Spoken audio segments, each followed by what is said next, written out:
Volume. Hello, hello. If everyone can get seated, please. Thank you.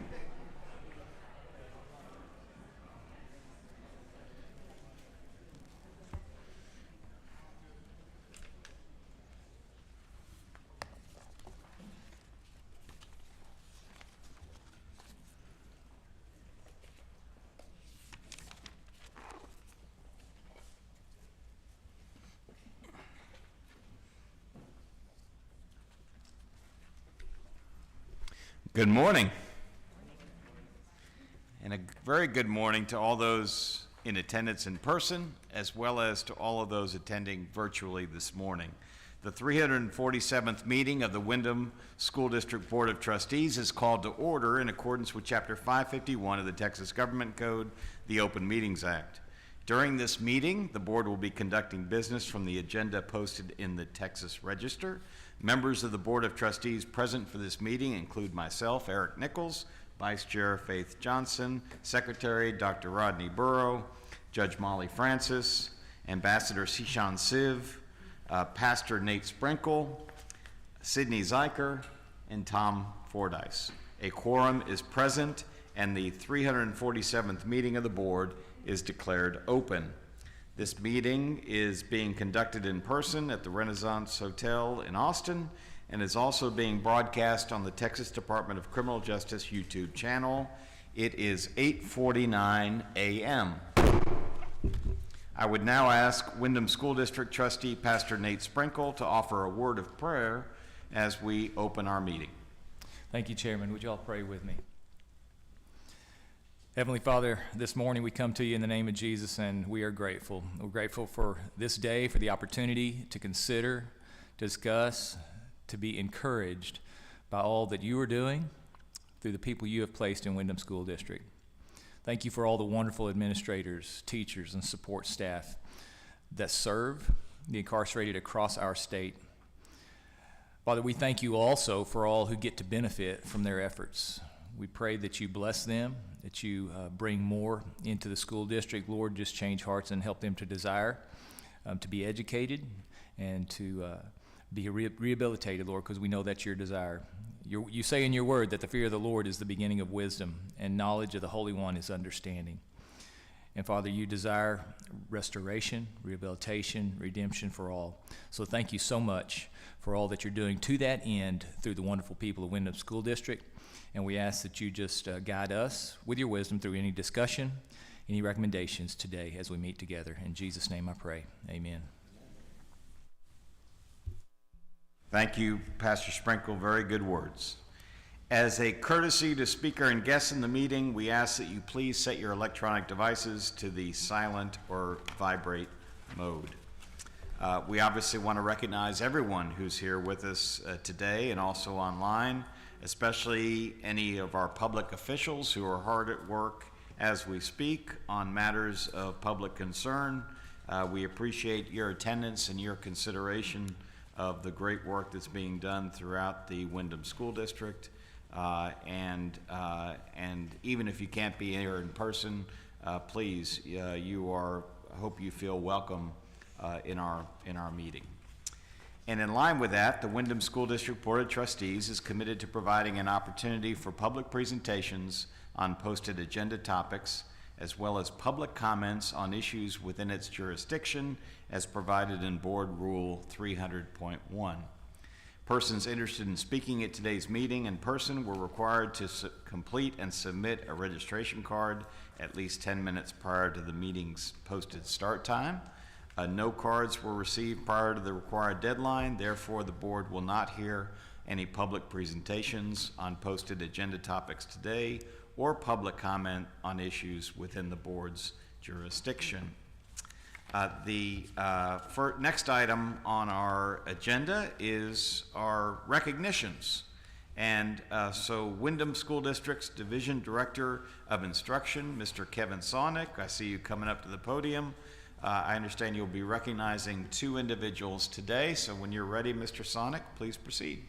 Good morning, Chairman Nichols, Superintendent Hartman, and board members. Ms. Luann Pickett is recognized today for her promotion to Department Director of Instruction with Windham School District. She has been an integral part of Windham School District since 1990, dedicating her 35 years to fostering student success. Throughout her tenure, Ms. Pickett has served in various roles across 9 campuses district-wide, including study aide, testing specialist, teacher, assistant principal, college coordinator, campus principal, and most recently, East Texas regional principal. In February 2025, she was promoted to Department Director of Instruction, overseeing the assessment, advisement, and records, special education and federal programs, library services, and professional development departments. Ms. Pickett holds a Bachelor's of Science in Interdisciplinary Studies from Stephen F. Austin University and a Master of Education from Sam Houston State University. Committed to Windham's mission of educational excellence, as regional principal, Ms. Pickett successfully cultivated a well-rounded team of principals capable of advancing within the district. 3 of her former principals now serve as regional principals themselves. Please join me in congratulating Ms. Pickett on her well-deserved promotion and thanking her for her unwavering dedication to Windham School District.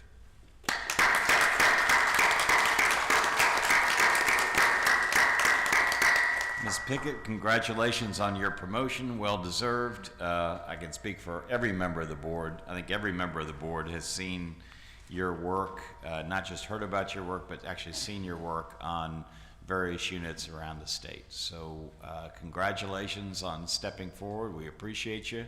Would you care to share a few words with us? Well, good morning, Chairman Nichols. I would like to thank you and also Superintendent Hartman, Windham School District board members, Mr. Sonic, Mr. O'Banion, for giving me this opportunity to serve. And I believe that it's a wonderful opportunity to support our students, our teachers, and all my team members. And I would like to say that we all contribute to meeting the mission of guiding and motivating and empowering our students for successful pathways, but our mission field is on our campuses, and more specifically in our classrooms. And I try to keep in mind that there is one teacher, one student, and one success story. I just want to come alongside them and add to their success. Thank you for the honor to do this job, and I'm very humbled to do it. So thank you.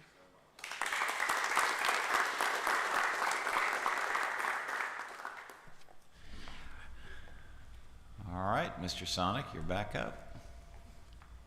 Yes, sir. The next recognition is for Jack Harrington. He is recognized today following his recent promotion to East Texas Regional Principal. Mr. Harrington has dedicated his adult life to serving his community through education. He began his career in K-12 public schools as a social studies teacher while also coaching football, track, and golf. In his later years in public education, he transitioned into administration, serving as an assistant principal at elementary, junior high, and high school campuses. His exceptional leadership at Huntsville ISD earned him multiple Hornet Hero Awards, recognizing his outstanding contributions to the district. Inspired by the words of Jay Bunyan, "You have not lived today until you have done something for someone who can never repay you." Mr. Harrington sought new ways to make a lasting impact. This led him to join Windham School District in June 2016 as a student advisor at the Ferguson campus. In May 2021, he was promoted to principal of the Ellis and Byrd campuses, where he played a key role in mentoring new principals and contributing to the district's principals focus group. During this time as principal, Mr. Harrington worked closely with TDCJ to bring the telecommunication connectivity course to students within the Youthful Learners program at the Ellis campus. He also initiated a GED testing pilot at the Byrd campus, enabling students to progress towards earning their high school equivalency certificates while in transient status. As principal, Mr. Harrington's campuses consistently earned high accountability ratings, showcasing his commitment to excellence in education. Mr. Harrington holds a Bachelor's of Science in Sociology from Texas A&M University, where he graduated from the Honors Program and a Master's of Education in Administration from Sam Houston State University. Outside of work, he enjoys hiking, playing Scrabble and pickleball, and traveling with his family. As the new regional principal for the East Texas region, Mr. Harrington looks forward to continuing his commitment to educational leadership and student success. Please join me in congratulating Mr. Harrington on his promotion.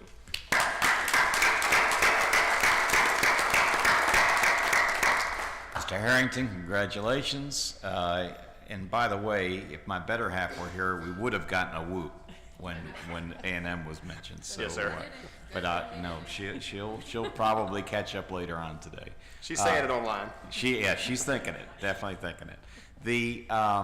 We've also seen your work, obviously, on the campuses that you've been associated with, and we very much appreciate your work and your ongoing commitment and your willingness to step forward into this new role. So would you care to share a few words with us? Yes, sir. Chairman Nichols, Superintendent Hartman, and Board, I just want to let y'all know that I'm very honored and humbled, much to echo Ms. Pickett, by this recognition today. I do want to thank Ms. Hartman, Mr. Sonic, and Mr. O'Banion, as well as Ms. Pickett, for placing their trust and faith in me and granting me this promotion and this opportunity to serve. Again, echoing Ms. Pickett, I think we serve best where the rubber meets the road, in the classroom with the teachers and the students. And I think being connected to that on a daily basis is going to give me the motivation and the desire to constantly want to improve for the success of our resident students and our staff. So again, I'm very honored and grateful and humbled by this promotion, and I look forward to serving. Thank you, sir. Thank you. All right, next, our Windham School District Communications Administrator, Ms. Danielle Nichols, will be recognizing two individuals today, I understand. So, Yes, sir. Please come forward, and when you're ready, Ms. Nichols, please proceed. Good morning. We are happy to recognize Ms. Isabel Figueroa today, Dominguez Campus Integrated Education and Training Academic Teacher. Ms. Figueroa began her career in corrections with TDCJ at the Stringfellow, formerly known as Ramsey II campus, where she served in the classification department for 2 years. She left the agency briefly to complete her undergraduate studies at the University of Texas at San Antonio before returning in 1995 as the unit grievance investigator at the newly opened Dominguez campus. There, she held several roles, focusing on equipping residents with soft skills and documentation, crucial for employment upon reentry. Encouraged by a Windham principal, Ms. Figueroa pursued an alternative teaching certification, and upon completion of the program, she began her teaching career with the district. During her tenure, Ms. Figueroa has taught Changes, Literacy, Title I supplemental services for 10 years. Today, Ms. Figueroa serves as the Integrated Education and Training Academic Teacher for the Certified Production Technician Program. Ms. Figueroa's dedication has earned her multiple nominations as the Dominguez Campus Teacher of the Year, both in 2014 and in 2020.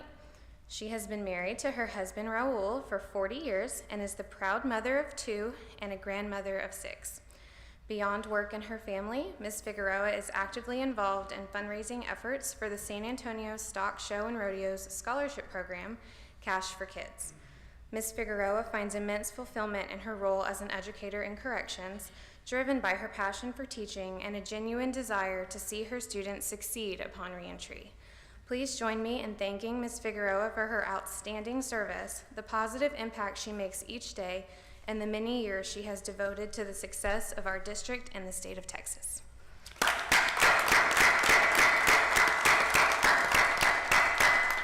Ms. Figueroa, we had a chance to visit a little bit before the meeting today, and I had a chance to express to you privately, I'll express publicly how much we appreciate you and your contributions thus far, the journey that you've had, and the contributions that you will make, we know, going into the future. Would you care to share a few words with us? Yes, sir. Good morning, members of the board, Mr. Chairman, Superintendent Hartman. Thank you very much for this recognition. I'm truly humbled and honored to express my sincere gratitude to you and the recognition that I'm receiving along with my colleagues for the work that we are doing on the Dominguez campus with the CPT program. As mentioned, I have worked with Windham for really over 15 years, and I'm really excited when I see the light come on in our students when they're starting to work towards getting their educational skills, their HSCs, and the certifications that they receive in our program. We really hope to create a positive change in their life, and hopefully they'll have a better future when they leave TDCJ. So thank you very much for this recognition. Thank you.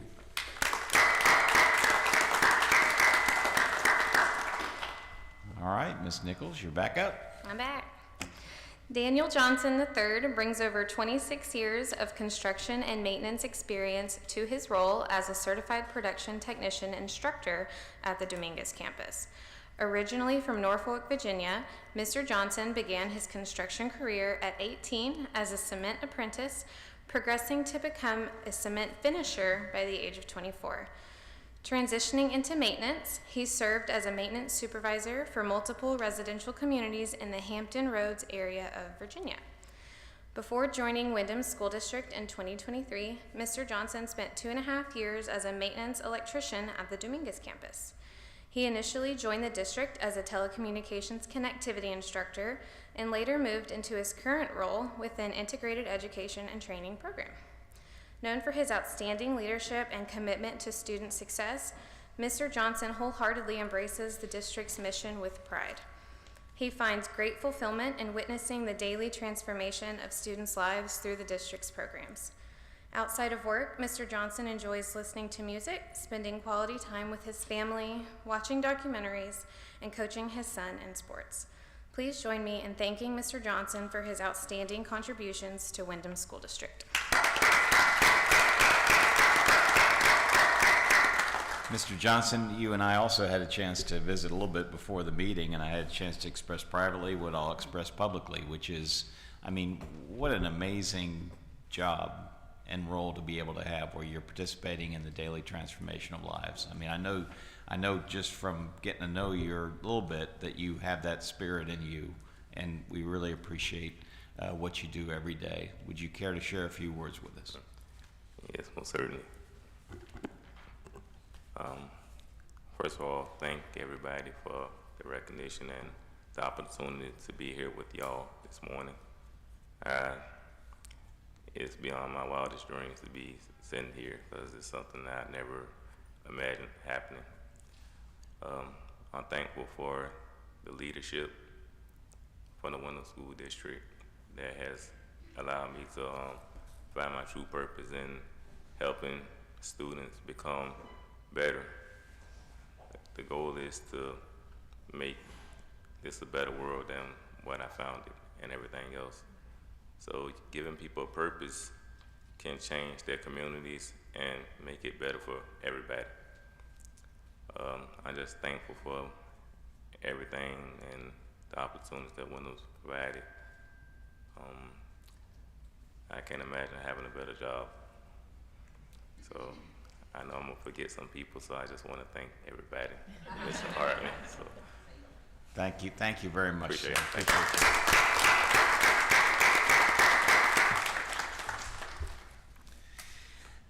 Our next agenda topic for this morning's meeting covers consent items. Are there any amendments, objections, or abstentions to the proposed consent items? Hearing none, the consent items posted for this meeting's agenda will stand approved. The next item on our agenda is a report from our superintendent, Ms. Christina Hartman. I understand, Ms. Hartman, you're going to be reporting today on the enhancing educator and student engagement outcomes and opportunities. If you're ready, Ms. Hartman, please proceed. Yes, thank you. Good morning. And we're going to continue a bit of our theme from yesterday in relationship to Second Chance Month, where we certainly are honoring our graduates, former students, and the staff that have supported them along their journeys. Windham School District is committed to enhancing educational experiences across our 100 campuses, empowering every learner to thrive both inside and outside of the classroom. Today, I'm excited to share key initiatives that drive educator and student success, including the celebration of Second Chance Month, important legislative updates, and innovative activities happening throughout the district.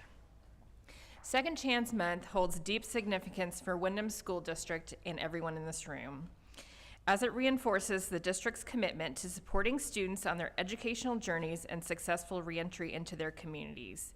This observance not only promotes second chances, but also highlights the transformative impact of Windham's programs, whether through apprenticeship pathways, career and technical education, certifications, and progression to post-secondary education with our college and university partners, who we are very, very happy to begin supporting recently based on the sunset recognition and support from Texas Department of Criminal Justice.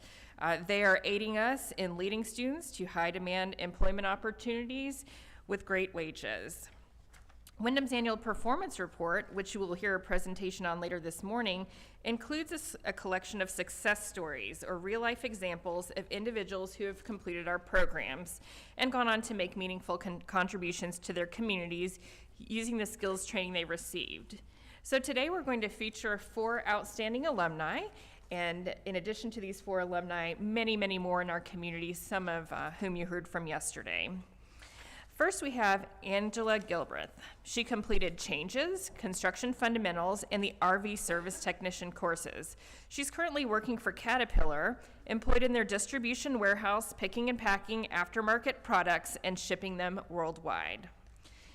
Next, we have Chase Barrett, who completed the Heating, Ventilation, and Air Conditioning, or HVAC, Maintenance Technician and Services Technician courses, Construction Fundamentals, Electrical, Cognitive Intervention, or CIP, and Changes. He secured his occupational license in air conditioning and refrigeration through the Texas Department of Licensing and Regulation upon reentry and is now a co-owner of a company. He's also an active Windham volunteer and recently spoke at one of our events. Next, Anthony Willis, who completed the Changes program, now works as a peer navigator at the Harris County Public Defender's Office, helping clients and their attorneys navigate the justice system that once he was a part of. And finally, Mary Martinez, who completed the Exploring Information Technology class at Windham School District, which was offered along with academic courses. Upon reentry, she started at the front desk agent, where one of our staff members actually encountered her, and has now risen to the role of Assistant General Manager for the Holiday Inn Express. Ms. Gilbreth, Mr. Barrett, Mr. Willis, and Ms. Martinez are all pivotal examples of why we do what we do, and we would not have success stories such as those demonstrated if it were not for our incredible educators across the district and our partners within TDCJ. We look forward to hosting all of our most recent success stories at our statewide professional development in July, as some of them will participate in our alumni panel along with others. Continuing with our theme of promoting second chances, I'd like to highlight how Windham celebrates our students through various activities. Recently, the East Texas region hosted an art extravaganza, a gallery walk showcasing the creativity of our students. Participants selected a poem, interpreted its meaning, and created an artistic illustration. Each campus voted for its top piece, with the winners advancing to the regional art extravaganza. Staff from the administration complex and the East Texas principals attended the event, casting votes for the most original piece, best interpretation, and top honor. And I just want to add that I attended the art extravaganza, and our conference room was transformed into an art gallery. There was soft music playing, there was punch, there were some light hors d'oeuvres, and I really felt that I had stepped outside of work and I was visiting a gallery in Houston. So thank you to Ms. Pickett and Mr. Harrington, who participated in making that effort happen. So the winners of each category, again, were Most Original, the Ellis campus, Best Interpretation, the Huntsville campus, and the Masterpiece from the Lewis campus. The event was a fantastic way to engage students and recognize the incredible talent across our campuses. Additionally, the district's Library Services Department recently hosted its annual bookmark contest, which I know, Ambassador Siv, you are familiar with the bookmark contest in the library. I think you may have one of those posters. And certainly that is a competition where each campus, again, is able to have the patrons of the library submit bookmarks, they're judged, and then we create a poster each year. So I'm sharing these student engagement initiatives because it's essential to celebrate professional, personal, and educational growth as it happens, paving the way for successful second chance journeys. And as everyone is very aware, we're currently in the 89th legislative session. We've worked closely with our legislative offices to message the importance of our teachers and our educators as there are significant discussions surrounding teacher salary increases that are applicable to private school. As you all also know, all of our teachers are certified educators who provide invaluable contributions to our students, and it's very important to recognize their efforts and bolster our recruitment and retention rates. So this morning I took the chance, I opened my calendar, I just counted the number of legislative interactions that Robert O'Banion, our Chief Financial Officer, and I have had, and I counted over 60. So we've certainly been getting our steps in with very great meetings with our legislative partners, and a special thank you to Kate Blifford from TDCJ, who often ensures that we are well connected with those individuals. And I see them in the hallways all the time as well, so we're all making great progress with our legislative offices.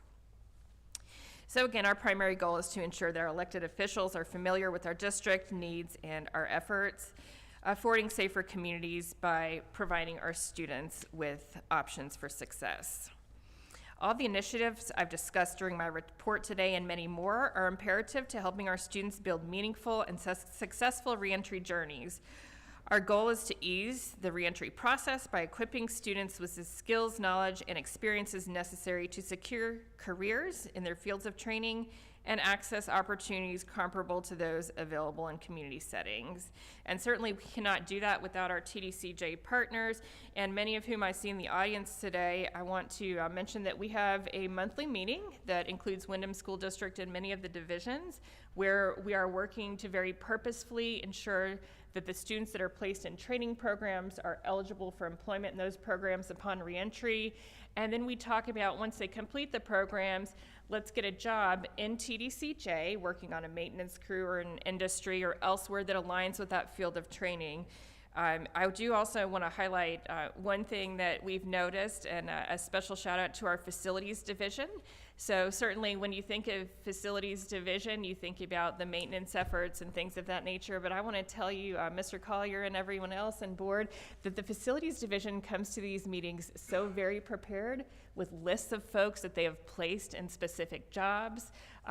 They have the agenda in advance, and they just nail every single topic. So the other divisions, of course, do well, and I'd like to recognize Jessica O'Donnell, who is in the MAL division under Mr. Lewis, and I've told him many times that they better keep her happy, because we certainly would love to have her over at Windham. And I get the same no every time. So just to highlight there that you've got some really good folks working in TDCJ. It's an extremely collaborative effort, and of course the reentry, or the rehabilitation and reentry division, who really bridges the training to employment with the students. And I could go on and on, but I know I've got a time limit here. TDCJ, thank you very much for the supportive efforts and everything that you do to ensure that these folks have pathways and that they're successful in their communities. So Second Chance Month, the district has a monthly theme every month, and of course our campuses are working on Second Chance Month with featured themed instruction and campus activities, including guest speakers. These initiatives are showcased on our social media platforms and highlighted in our monthly newsletter, as well as in our new employee engagement app. So we are proud to mark the official rollout of our new employee engagement app, which is now available for staff to download. The initiative was developed in response to the valuable feedback that we've received from our most recent district-wide survey, aimed at enhancing communication through our expansive district. The app offers a wealth of resources, and we are already receiving enthusiastic feedback. Some of the notable features are discussion boards, an employee directory, which I use every day, and access to essential resources like time clock for people to enter their time worked, and the Windham website, among others. We're excited to introduce a new staff challenge in collaboration with the app, the Community Cleanup Challenge. So this is an initiative that comes out of our Recreation and Wellness Department and encourages our team members to actively participate in community enhancement activities such as mowing the lawn, landscaping projects, and local trash cleanups. Staff are invited to share photos of their participation on the app, fostering engagement and inspiring their peers to join the challenge. And I checked out the app this morning, and we have people working in gardens and planting trees and all kinds of cleanup efforts. So not only are they helping to beautify our communities, but they're burning a lot of calories while they do it. So providing second chances and empowering individuals to contribute positively to their communities is at the heart of Windham's mission. And I'd like to add an additional recognition today. You may notice in the back of the room that we have a display of very, very good cookies, and I encourage all of you to try them. These cookies were prepared by the culinary arts class at the Bartlett campus, and our culinary arts specialist, Mr. Zamora, who is also providing instruction in the classes here today. And he does not know that I'm going to do this, but why don't you stand up and wave, and we thank you for providing us with some snacks throughout the day.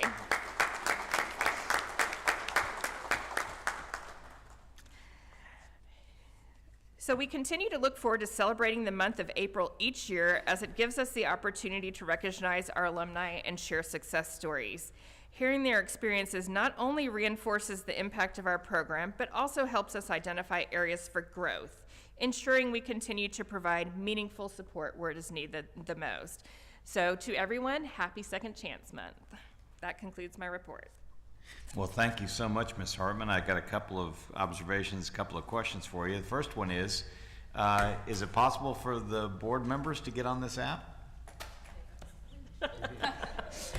It is possible, but be ready that we have about 500 employees that may be engaging with you. Well, I mean, So, yeah. we welcome the engagement. I'm sure I speak for other members of the Board of Trustees. I know Ambassador Siv is smiling and looking at me, so, all So right. I guess we could make this deal that we'll invite you to join the app, but you'll have to do part of the community cleanup. So you're gonna have to get out there and weed your garden, or plant a tree. No, you or say take the that trash out. you say that as if we're not already doing that. Right, right. Well, I guess I'm telling on myself then. All right. Well, anyway, that's something we can visit about.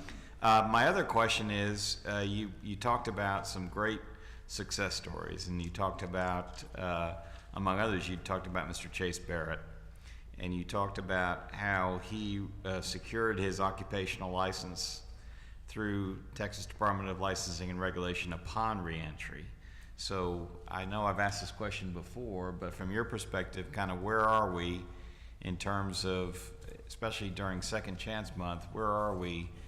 A lot of talk about government efficiency. Where are we in making that process as efficient as possible so that individual students who step forward and are trying to better themselves, they go through this extensive, in this case, career and technical education program? Where are we in streamlining the process whereby a successful student like that can be walking out of a facility having that license in hand, ready to go? We've made some really great progress. So we've been working several years. There's an MOU with Texas Department of Licensing and Regulation, TDCJ, Windham, and the Texas Workforce Commission. So we've worked collaboratively several years to, with legislative support, to change the process that permitted only students to apply upon reentry. Now they are able to apply pre-reentry.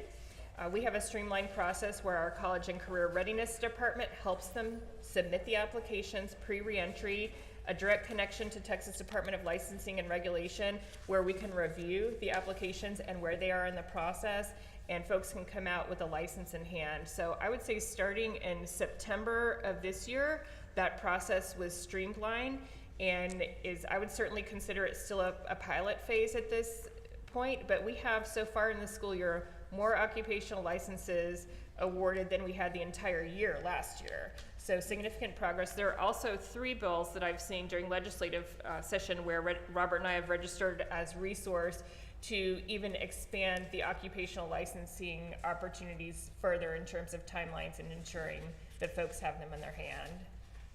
Great question. And I know, I speak on behalf of our entire board, that anything that we can do, anything that legislators can do to help streamline this process is a benefit to our entire state.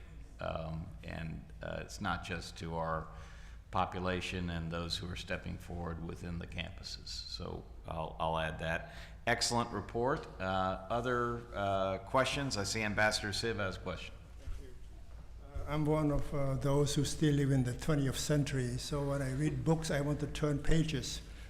And I think this is an excellent idea, the bookmark contest. Is it one of those big ones that you put on the wall? You don't have any smaller versions, do you?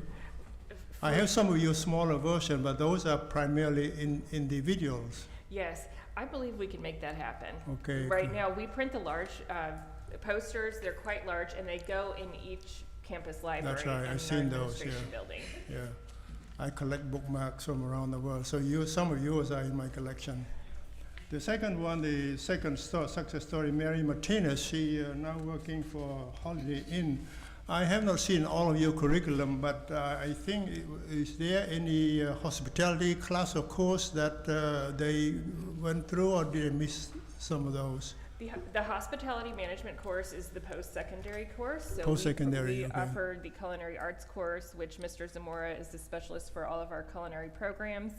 And then we are actually in conversation with our post-secondary partners to expand those particular programs at 2 additional campuses. And right now, Lee College has a very good culinary arts program.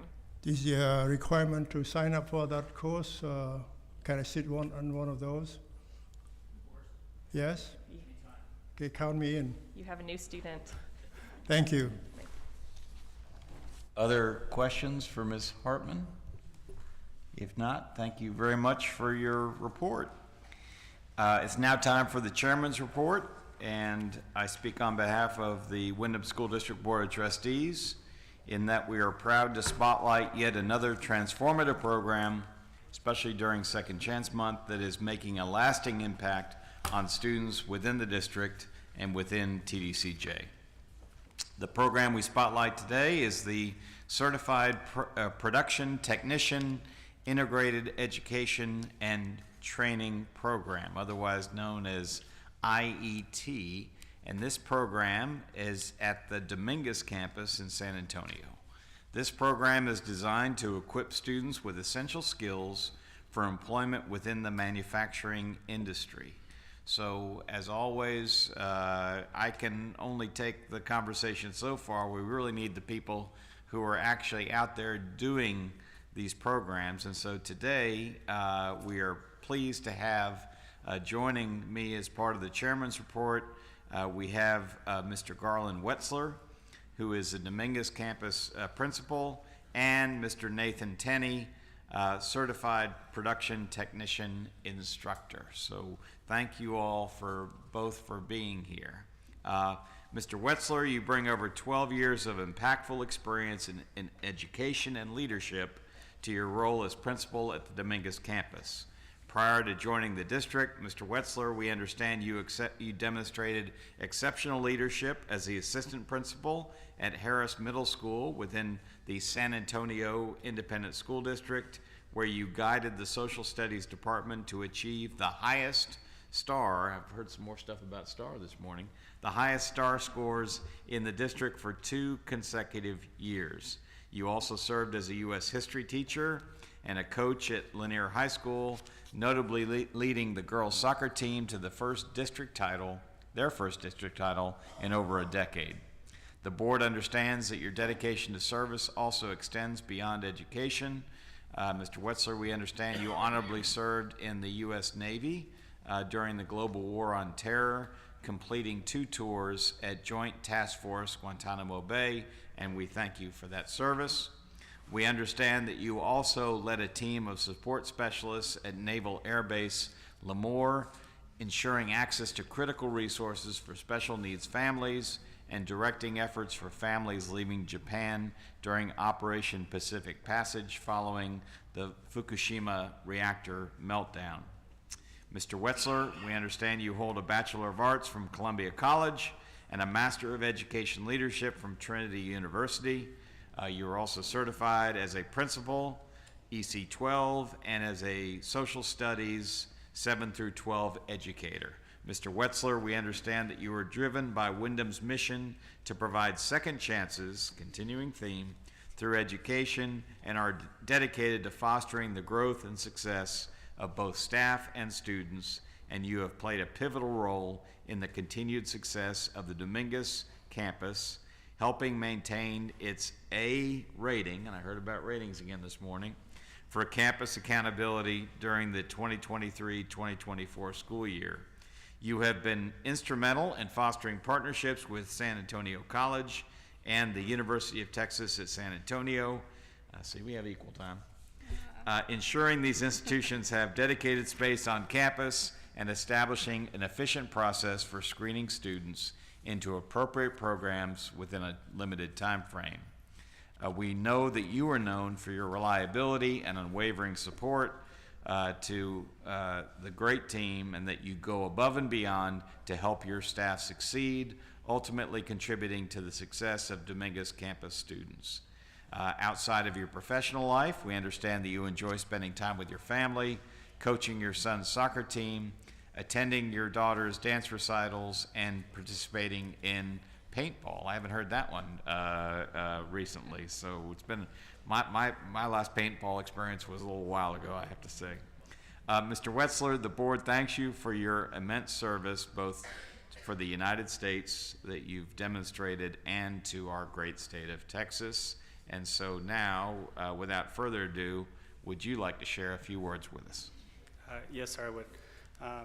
Mr. Nichols, Chairman, Superintendent, Ms. Hartman, board members, thank you so much. It's an honor to be here today. I am so proud that you are recognizing my teachers and the campus and the hard work that those teachers do. We're going to continue pushing Dominguez to be the best campus in the district. We're going for that A again. I would like to thank Ms. Olivares, and we have another individual here, Mr. Terry Andrews, your Fusion Center Director, who was my first warden, for helping me out when I first came to Windham and getting my feet wet, and Ms. Olivares for giving me a chance and putting her trust that I can lead Dominguez into positive things and make Windham very proud of that campus. Thank you. Thank you.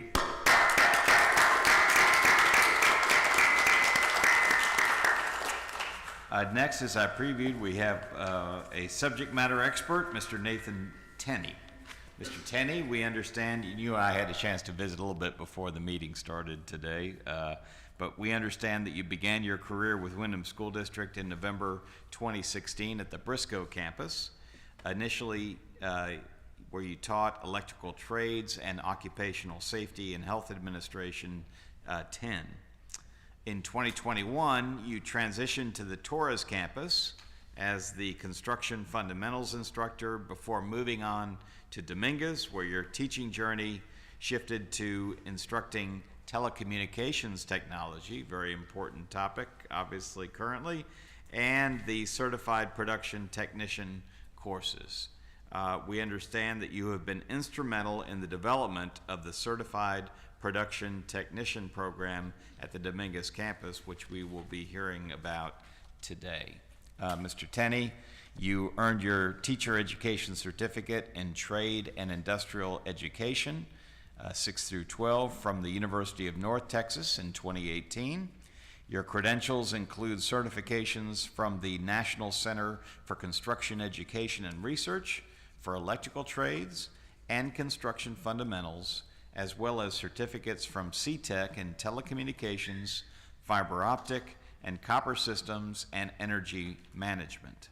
Wow, those are all very, very important topics.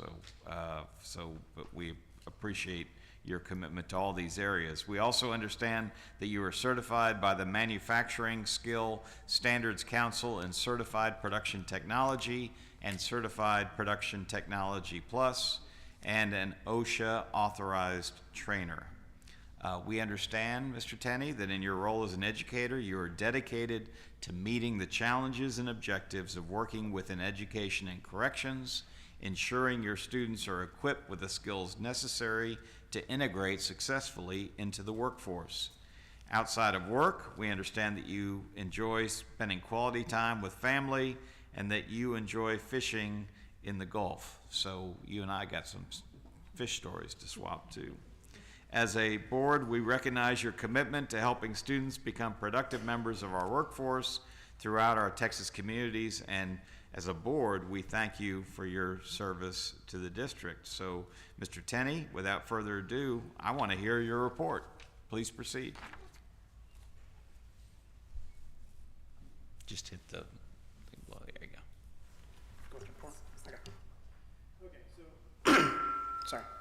The Certified Production Technician course developed by the Manufacturing Skills Standard, MSSC, equips individuals with essential manufacturing skills, placing an emphasis on safety, quality practices and processes, and maintenance knowledge. The program incorporates the IET model, which combines academic instruction with technical skills training to ensure participants gain both theoretical knowledge and practical experience simultaneously. IET is a collaboration between educational institutions, workforce development agencies, and employers, ensuring that training meets real-world requirements.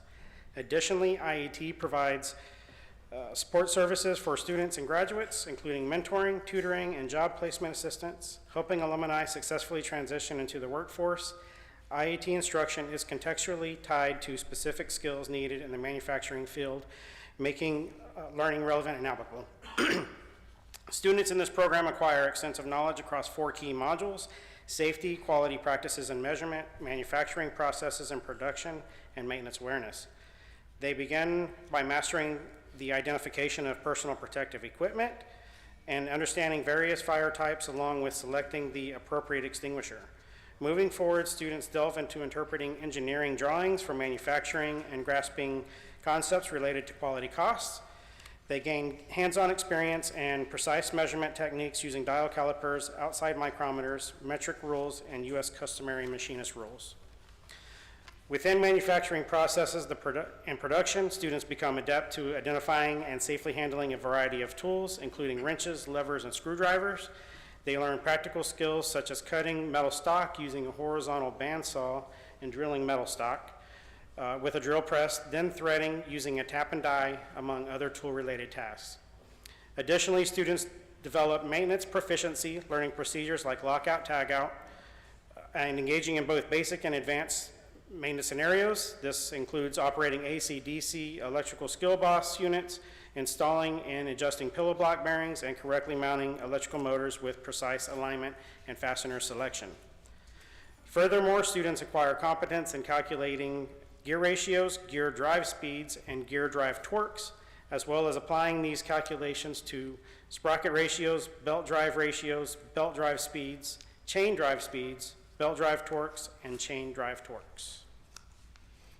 Thank you very much for that report. And Mr. Wetzler, do you have some additional information for us on the Certified Production Technician program? Yes, sir, I do.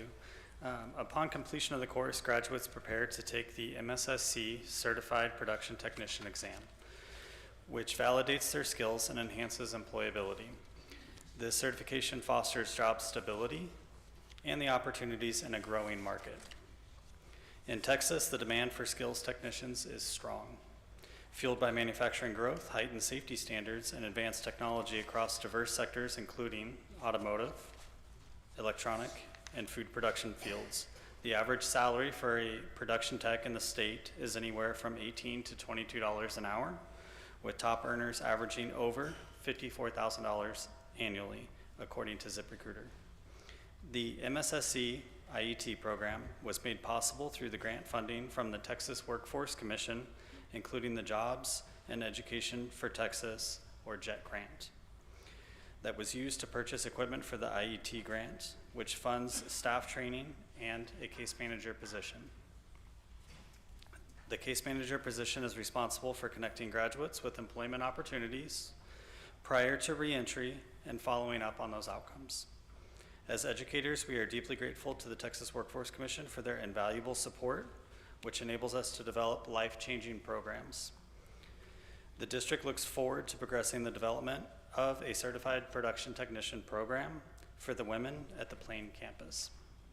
I stand by for questions, sir. Well, thank you so much, and I especially appreciate you highlighting the two of you, highlighting the entire program, but also to highlight the fact that we have this tremendous partnership with the Texas Workforce Commission. And I say it all the time that we can't do all these activities as a district all by ourselves. We really depend on great partnerships with other state agencies. And so I really appreciate you highlighting that connection.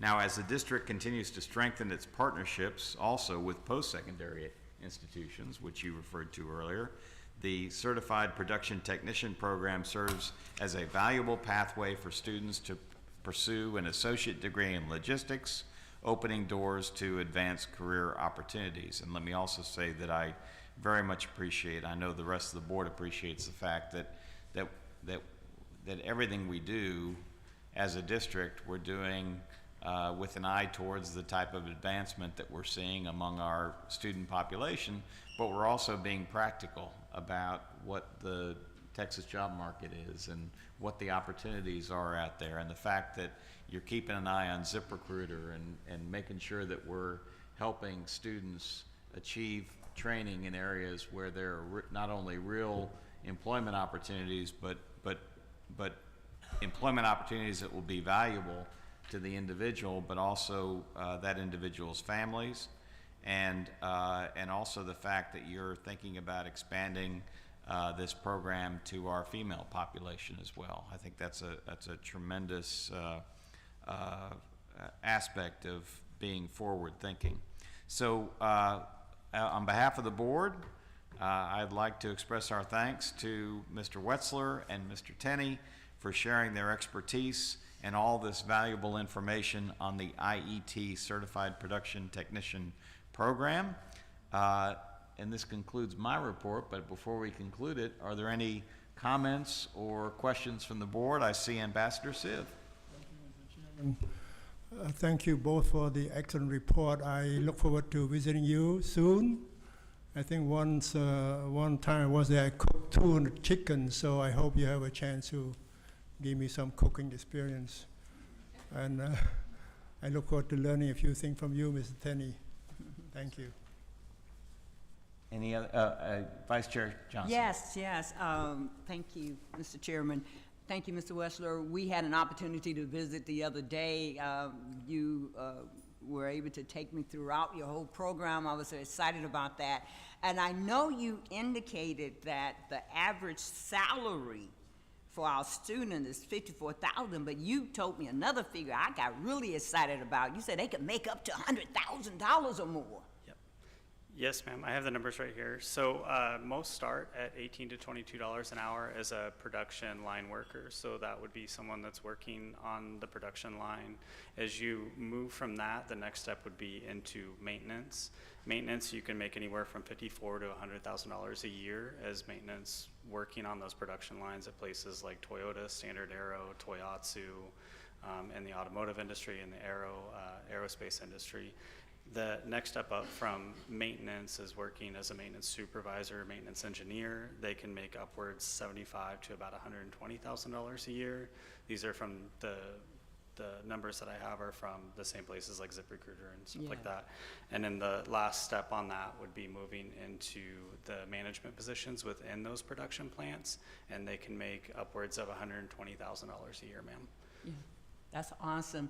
And I think you also need to share with the board, another point you pointed out was that when we test our students, we are testing at the national average. So when our students apply for jobs, they're competing with everybody else and they're doing as well or better. Is that not correct? I want you to elaborate on that. I think you'll do a better job than I'm doing. No, you're doing a great job, ma'am. I was kind of going back and forth about where I was going to put that data into this report, and I was like, you know what? I know Ms. Johnson is going to ask this question. Yes, so our students typically score higher than the state and the national average on all 4 of the tests. So there are 4 tests that the students have to take when they're in CPT. They take safety is typically the first one, and then quality practices and measurements, maintenance awareness, and then maintenance processes and production. For safety, the national average is 82.2 and the state is 83.4. Right now, we are currently at 82.3 with our last group testing at 87.8%. Wow. So It's going up for as far as safety goes, but that's one of the first ones that they take. And then this program's been around for about a year and a half, so we're slowly shifting. The quality practices and measurements, the national average is 75.5, the state is 75.8, our campus is 76, and then the last group that just tested is 78.3. Wow. So we are above the state. Maintenance awareness is the national is 76.4, the state is 80.3, our campus is 81.2%. Wow. And then the last group that just tested was 86.6%. Wow. Manufacturing processes and production, the national was 78.5, the state was 78.1, our campus was 82.7, and the last group that tested was 87.6% passing. Wow, wow. And that's all as a testament to you and your staff and what you're doing. Thank you so much. I mean, isn't that great news? I mean, you all didn't want to leave the meeting without knowing that, right? That is excellent. I'm glad. I was ready to break out in applause. I want to. Can we give them a hand? Yes.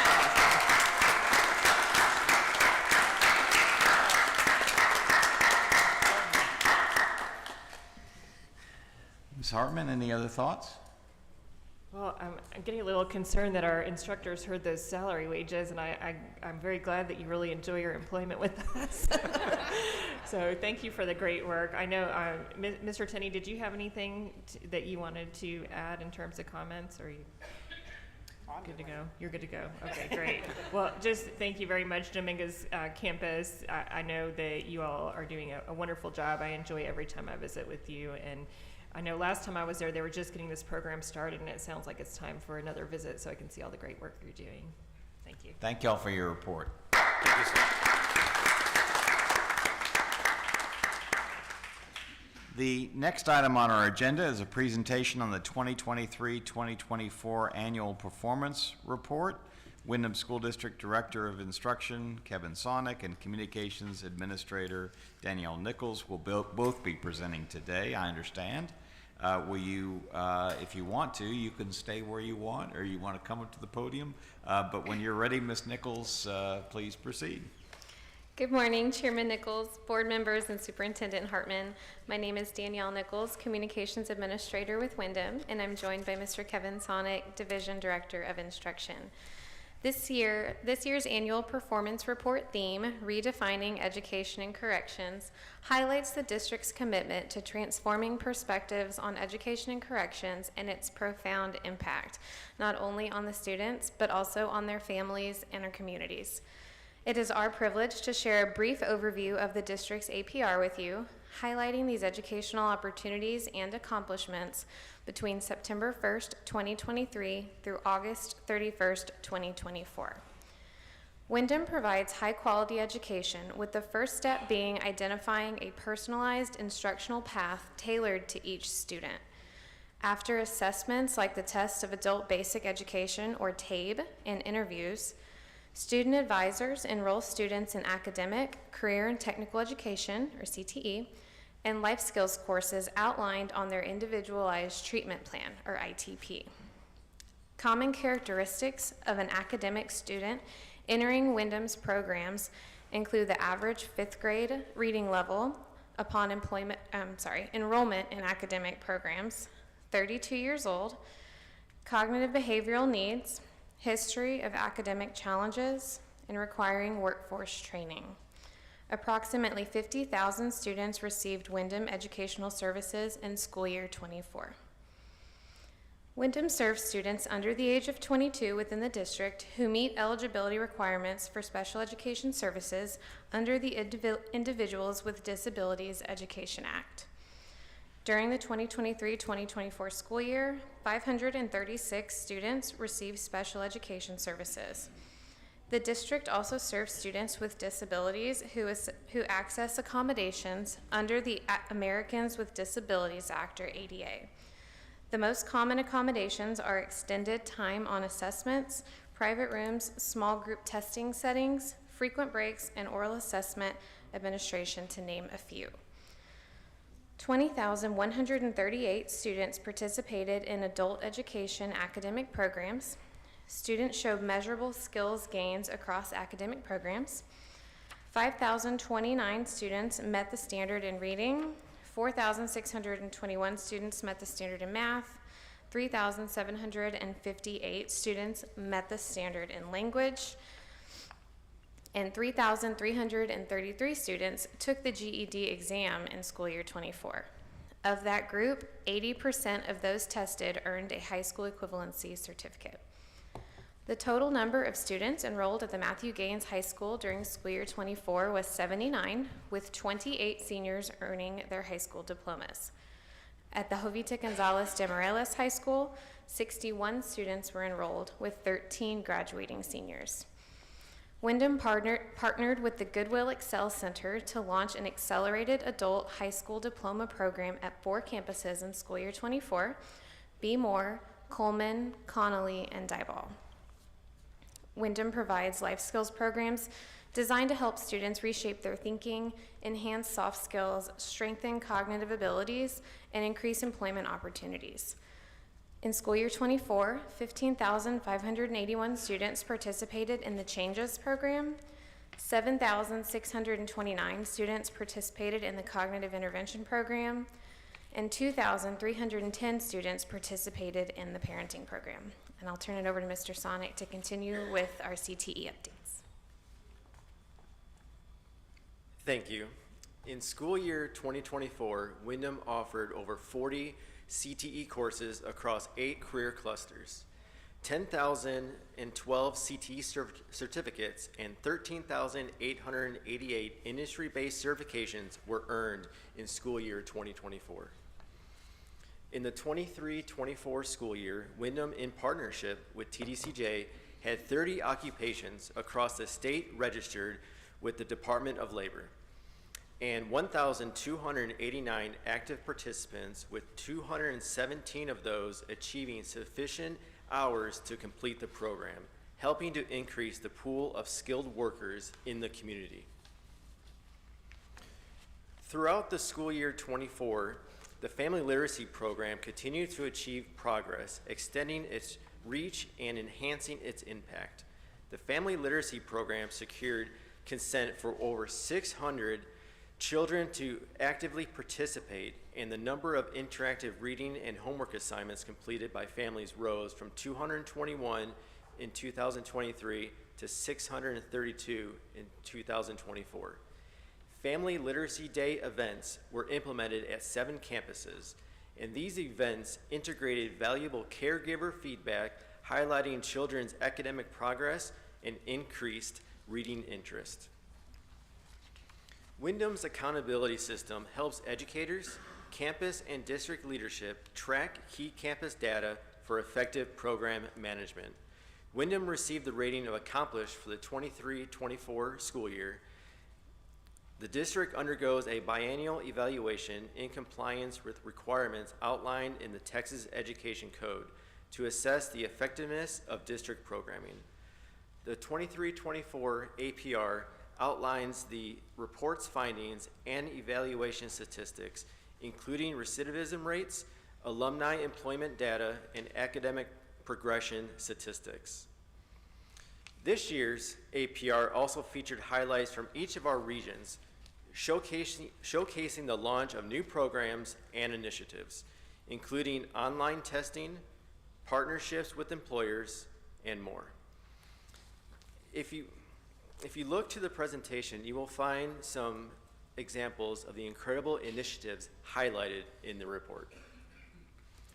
The College and Career Readiness Department, in collaboration with campus administration, held its inaugural College and Career Day at the Wynn campus, introducing CTE pathways that support workforce integration and hearing from post-secondary partners such as Lee College.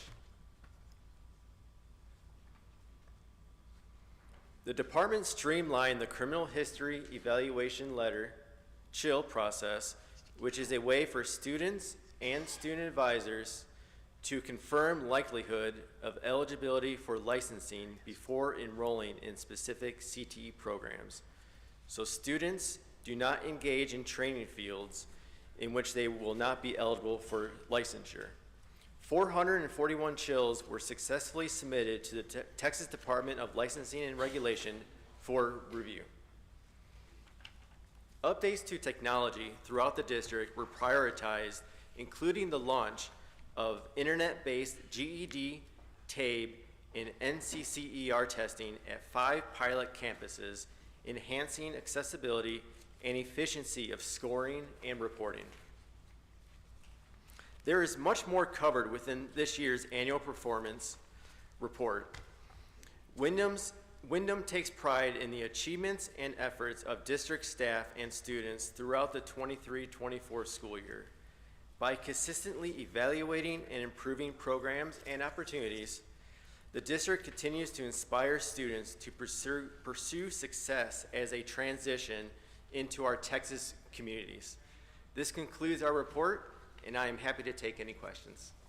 Well, thank you both very much for that report. So I just want to cycle back to something that Ms. Nichols said early on in the report. So Ms. Nichols, did I hear you correctly to say that upon enrollment in the Windham programs that that the average, and obviously it's a range of individuals, but the average is 32 years old with a 5th grade reading level? Is that what I heard?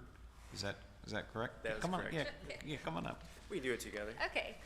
Yes, sir, that's correct. That's the average characteristics for enrollment to the academic program. So, we're talking about Second Chance Month, but there are many out there, myself included, who would politely point out that sometimes we ought to be looking at these programs as almost as a first chance program.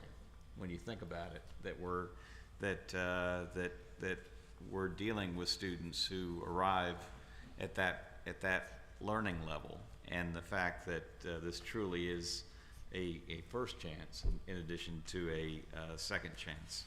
My next question is about the life skills programs. I know we heard a lot yesterday at our Texas Board of Criminal Justice meeting from members of the community who were asking about are there efforts underway to expand the availability of life skills programming to a larger segment of our population. So I'll open it up, kind of up to the three of you. Are we thinking strategically about ways that we can expand those life skills opportunities to more of both our men and women's populations in the system? Yes, we have. And the life skills programs, they're cognitive behavioral programs, so they are intended for a group facilitation model.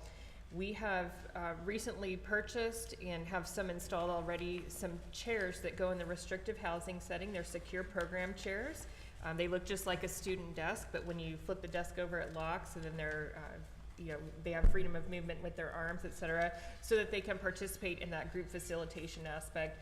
We've also tossed around the idea of piloting, embedding very small portions into some of our academic programs so that students can concurrently enroll. The first time we tried that, it was a bit difficult because of the open entry, open exit process, but that's just to give you an idea of the brainstorming that occurs. And we'll add also, we were very pleased when one of our former students spoke yesterday and highlighted that the cognitive intervention program was one of his favorite. Yes. And we do have a focus group that is reviewing that program currently for updates to include feedback from students. Well, very much appreciate your efforts to expand those opportunities to a wider range of the population base, especially based on classification levels. And the last thing is, for me, is just a comment. I mean, when I see those numbers about certificates earned and industry-based certifications earned, I mean that warms your heart right there. And I know that I see Vice Chair Johnson nodding as well. I mean, that is unbelievable progress, and I think it needs to be fully recognized. But with those comments, any additional thoughts or questions or comments from the rest of the board? If not, thank you all very much for your presentation. We appreciate it.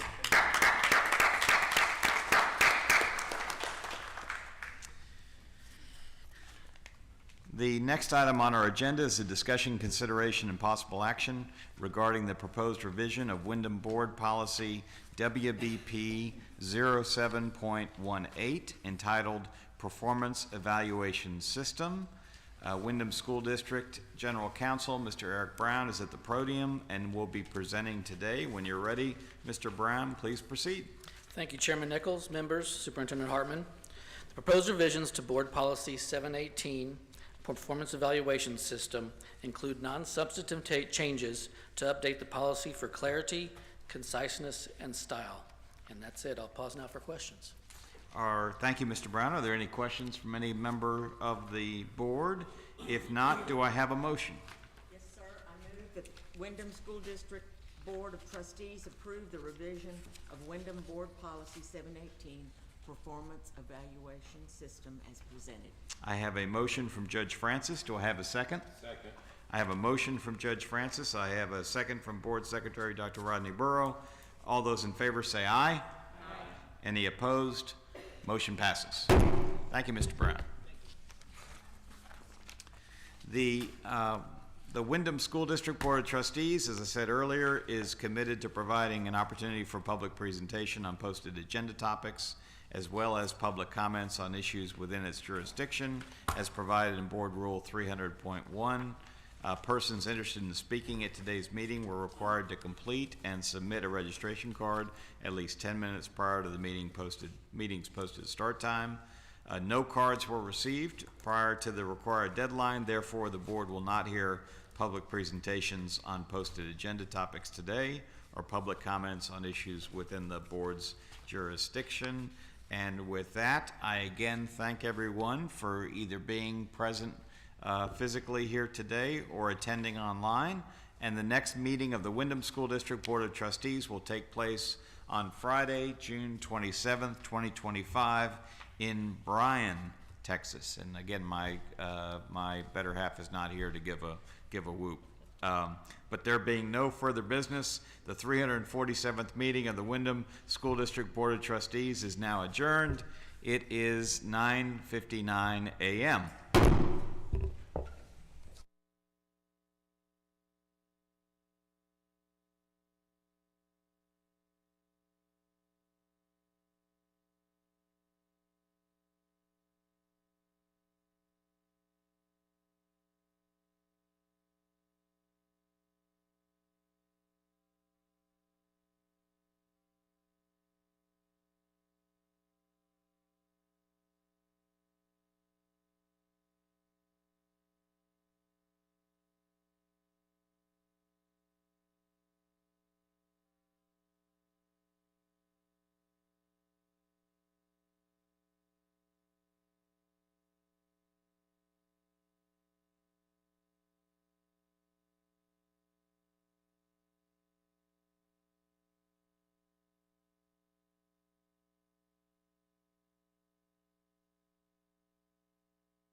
Testing, podium mic, 1, 2, 1, 2, 3, testing, testing podium mic. Can you hear it okay?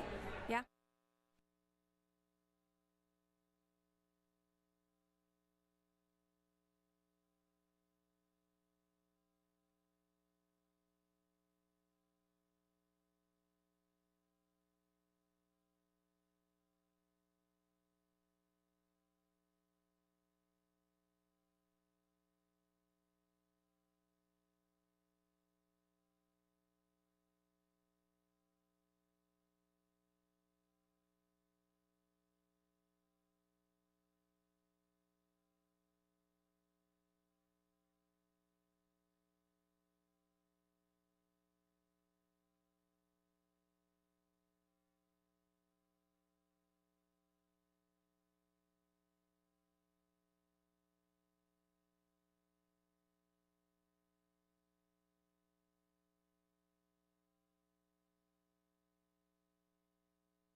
Hello? Can you hear me? Testing, test 1, 2. Testing, testing, okay. If I could get everybody's attention. If I could get everybody's attention, can y'all hear me? Testing, there we go. If I can get y'all's attention, if you are the recipient of a Governor's Volunteer Awards, could you please come sit right over here for me? Our recipients, please. Here, I'll help you. Thank you. Am I too quiet? Come on, Cindy. Who do you want? You want just people who are receiving? Just the recipients, yeah. Good morning. Good morning. Good morning, everybody. If you are an award recipient for this morning, if you can come over here to this corner of the room, we're going to be doing a photo. So please, if you are an award recipient this morning, please come over here where I'm pointing to this corner of the room. Thank you.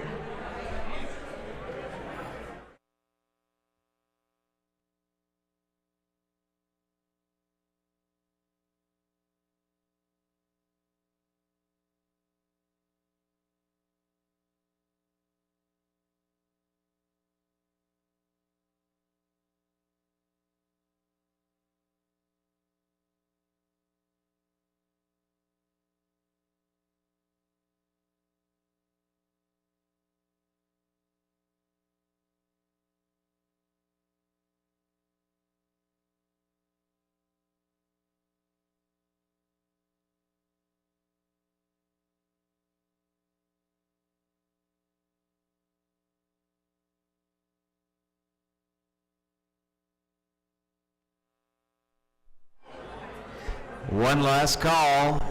Anyone who's receiving an award this morning, we want to recognize you in a photo. So please, if you're receiving an award, come over where I'm pointing over to this corner of the room. We're going to do a photo here in just a minute. So please come over.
Good morning. Man, what a beautiful crowd we have this morning. Good morning. All right. The 240th meeting of the Texas Board of Criminal Justice is reconvened in accordance with Chapter 551 of the Texas Government Code, the Open Meetings Act. It is 11 a.m. During this meeting, the board will continue to conduct business from the agenda posted in the Texas Register. Members of the board present for this continuation of the meeting include myself, Eric Nichols, Vice Chair Faith Johnson, Secretary of the board, Dr. Rodney Burrow, Judge Molly Francis, Secretary Ambassador Sishan Siv, Pastor Nate Sprinkle, Sidney Zeiker, and Tom Fordyce. A quorum of the board is present, and the meeting is now declared reopened. This meeting is being conducted in person at the Renaissance Hotel in Austin, Texas, and is also being broadcast on the Texas Department of Criminal Justice YouTube channel. It is 11:01 a.m.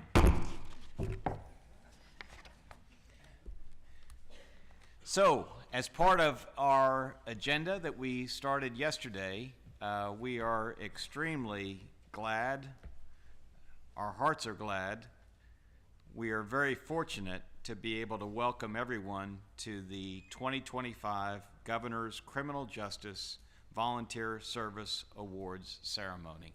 And before we get started with that ceremony, I would like everyone present to stand as you're able and join us as a board for the posting of colors.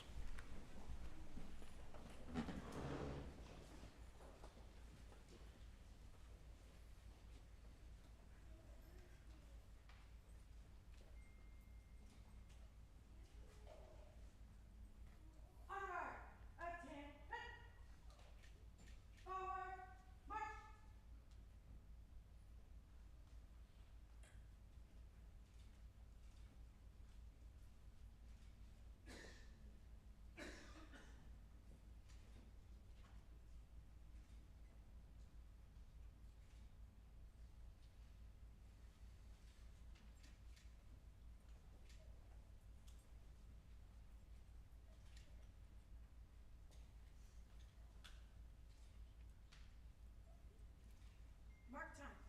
March. Honor guard. Halt. Ready. Post.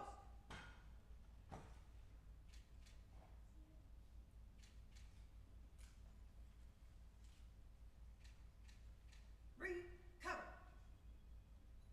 Present. Harness.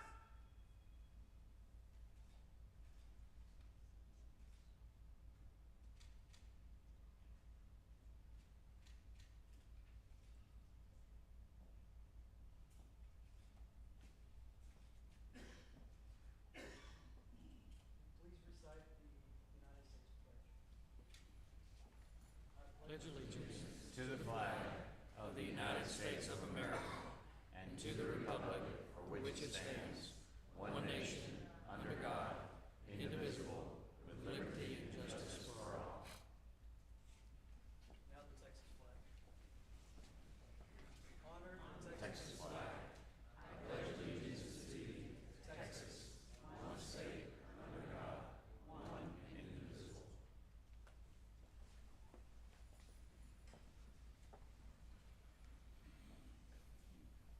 Oh, say, can you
Before we go any further, I think we owe some further applause, first and foremost, to our TDCJ Honor Guard for the presentation of those colors. Thank you.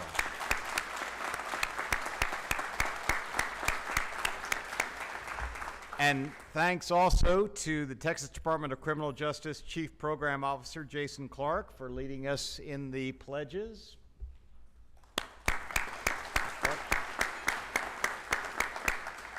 And then last, but certainly not least, Correctional Officer Davina Soto, who led us in a beautiful, beautiful national anthem.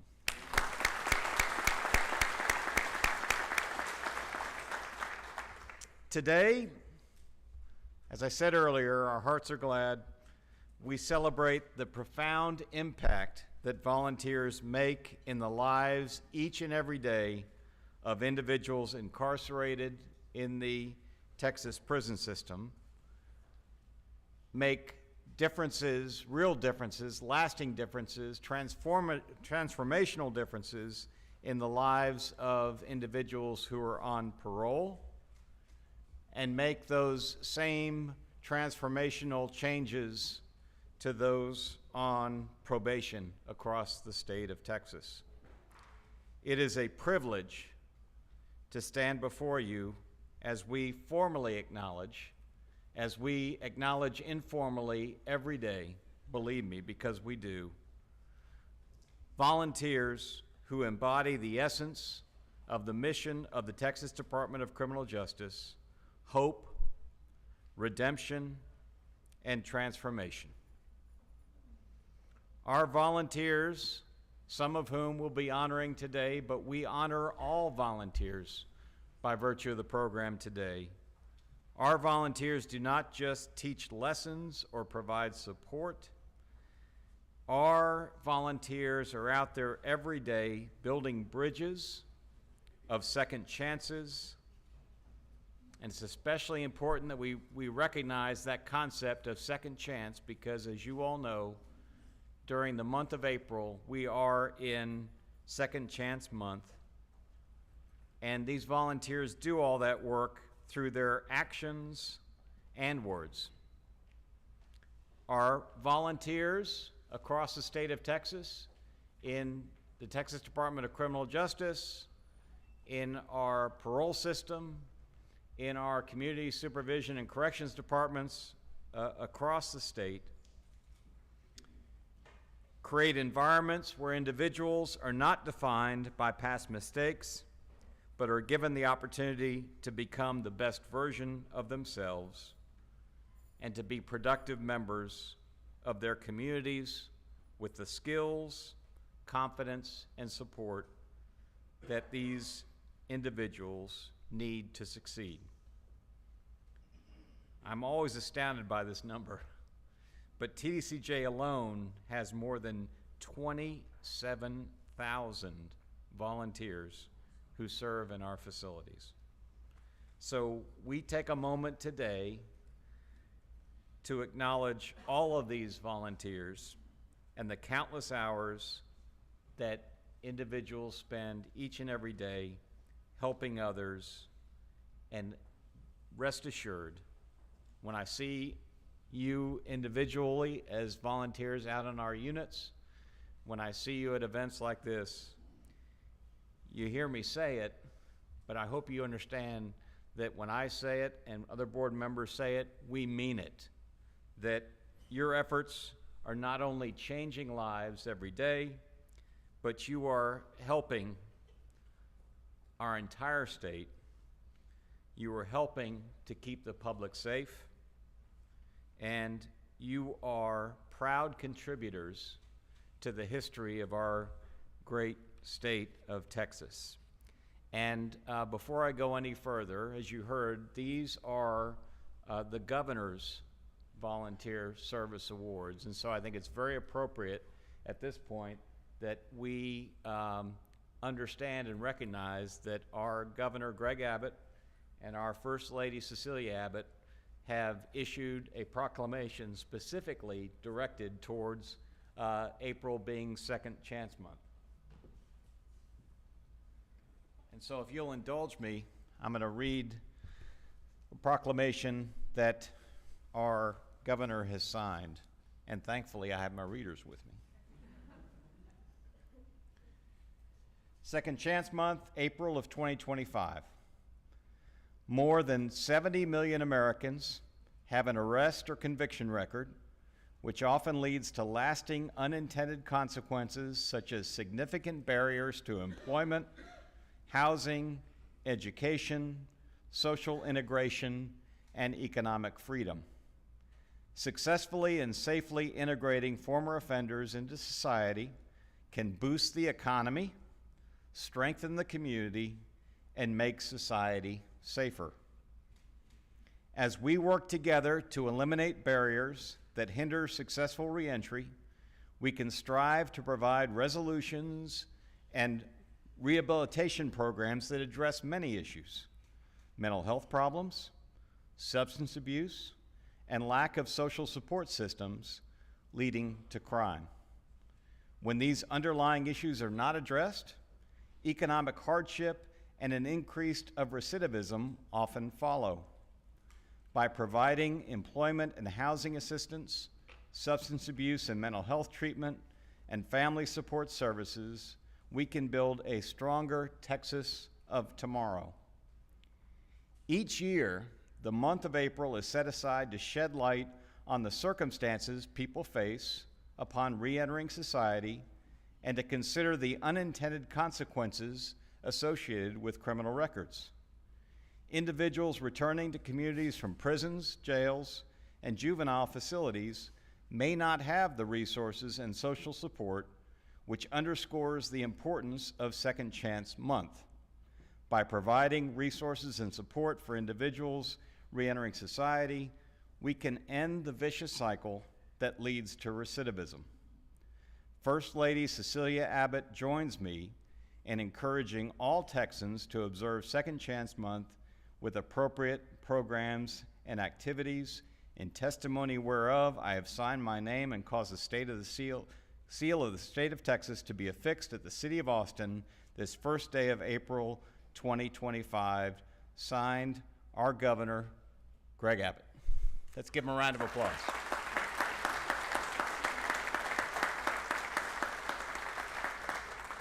And so as we go through today, we're not going to lose sight of the fact that this is Second Chance Month. And for those of you who are here to hear a little bit about the Windham School District earlier today, you've heard my comments of the other board members, that oftentimes we refer to Second Chance Month, Second Chance, as something that happens when people make a successful transition from the prison system back into the free world. But we also recognize that two other things. That Second Chance can have a broader meaning than that, because we understand that there are certain portions of the population who are entrusted to our care who, by virtue of their conduct or their situation, may not be in a position to make that re-entry to the free world, but nonetheless, a second chance applies to those individuals as well. That's point number one. And point number two is that for many individuals who come to us in our system, many of them need a first chance. We were told today by the Windham School District that when students in our Windham School District, which I hope everyone understands is a statewide school district that serves our entire population within TDCJ. And we heard today, again, I'd heard this statistic before, that when folks enroll in the Windham School District in our system, the average age is 32, and the average reading level is 5th grade. So that statistic tells you that we're not just talking always about second chance. To some degree, as you all know, I don't need to tell you all, you're volunteers, you've worked in the system. For many individuals in the system, this is, in fact, a first chance. So without further ado, I would like to invite our Executive Director of TDCJ, Mr. Brian Collier, to come up and provide his thoughts.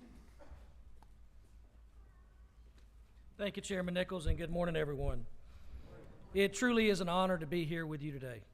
Can't tell you how much we greatly appreciate each and every one of you and all the contributions you make to this system. The mission of the Texas Department of Criminal Justice is to provide public safety, promote positive change in inmate behavior, and assist inmates into society as they reintegrate, and assist victims of crime. Every piece of that mission statement comes down to two words, and those two words are public safety. Public safety is not an easy task. In fact, most people look at public safety and they think about just the confinement piece. But public safety is a lot more than confinement. It's a lot more than any one of us can achieve. So there's no way TDCJ on our own with our employees can achieve total public safety. But through partnerships of thousands of volunteers, thousands of employees who do programming, we achieve that mission of delivering public safety. We provide public safety every day by incarcerating those that pose a risk, yet also through a wide variety of faith-based programs, work and rehabilitative programs, as well as education and vocational programming designed to help those returning to become productive citizens. All of that together is how we can achieve true public safety. Over the past year, nearly 28,000 of you volunteered nearly 180,000 hours. That's awesome.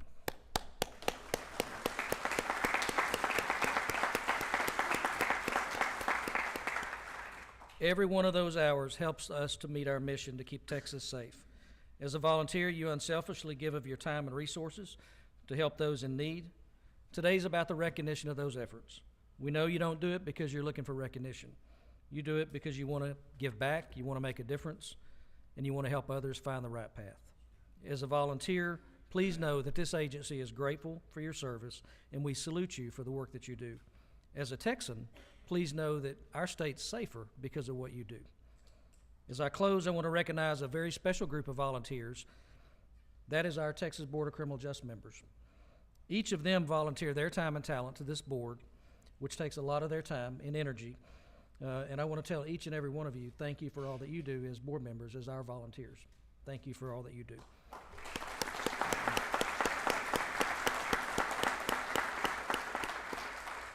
On behalf of over 30,000 employees of the Texas Department of Criminal Justice, I want to say and thank all of the volunteers for your contributions. May God bless each and every one of you, and may God continue to bless the great state of Texas. Thank you.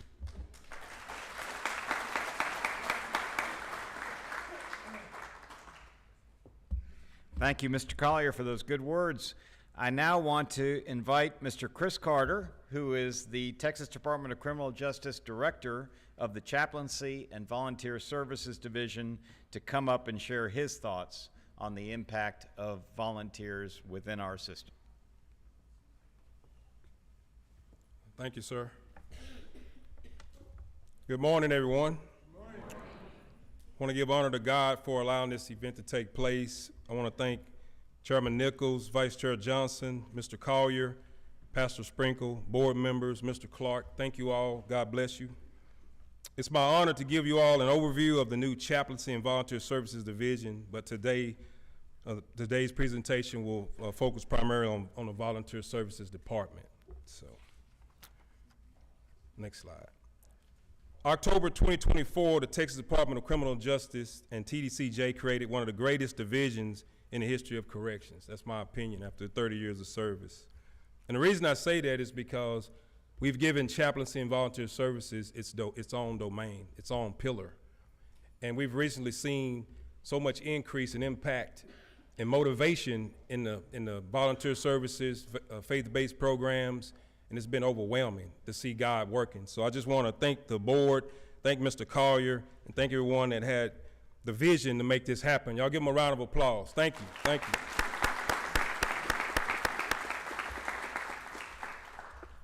On the screen, you'll see myself, Christopher Carter, as the division director, Ruby Davis, deputy division director, Chad Wakefield, deputy director of volunteer services, and Mr. C.F. Hazelwood, deputy director of religious services.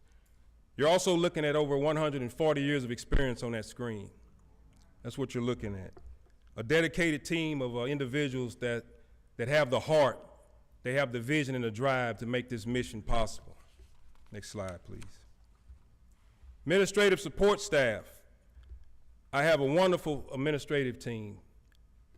The young lady in the pink shirt, yesterday she gave birth to a beautiful baby girl, so we added another member to the team there. But so Carrie, if you're out there listening to this presentation, God bless you and your family. We love you. Thank you. These individuals work behind the scenes each and every day to support the mission. The almost 28,000 volunteers you heard of earlier, these are the individuals that work behind the scenes to provide support, guidance, and direction, clearing those applications and all those things that take place to make this mission possible. Next slide, please. So what is our mission? To facilitate religious and volunteer services designed to enhance public safety through a spiritual, moral, and ethical transformation. We all know that spiritual transformation is key to positive change, which leads to true public safety, like Mr. Collier spoke of. True public safety is not the height of offense. True public safety is not the length of a sentence. True public safety is when you change the hearts of people. And that's what we're after here in chaplaincy and volunteer services. Next slide, please. The volunteer services team. So you'll see Ms. Marisol, Kay, Kim, Omar, and Trindis. And I want to recognize Lisa Langley and Chad Wakefield. And let's talk about Lisa Langley for a minute. Lisa Langley has served in volunteer services for over 27 years. She's been the core, the nucleus. But when you get Lisa Langley and Jill Durst together, then you see what you have here today. They make it happen. Y'all give them a round of applause. Thank you, ladies. God bless you.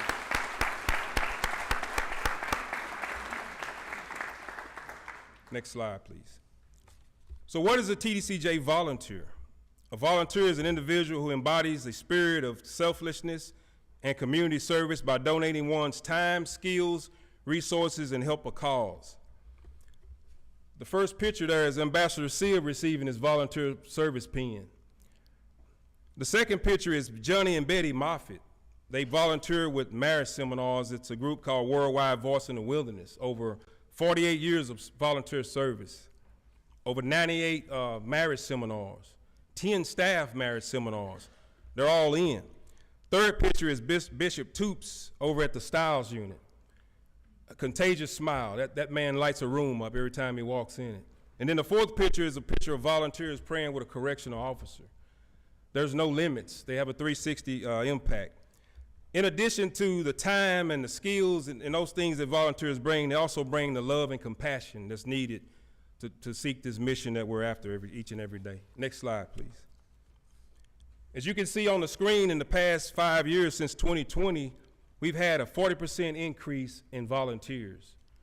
So when you think about that, what's the cause? Why would the volunteer numbers increase when the rest of the nation suffers staffing issues? It's the power of purpose.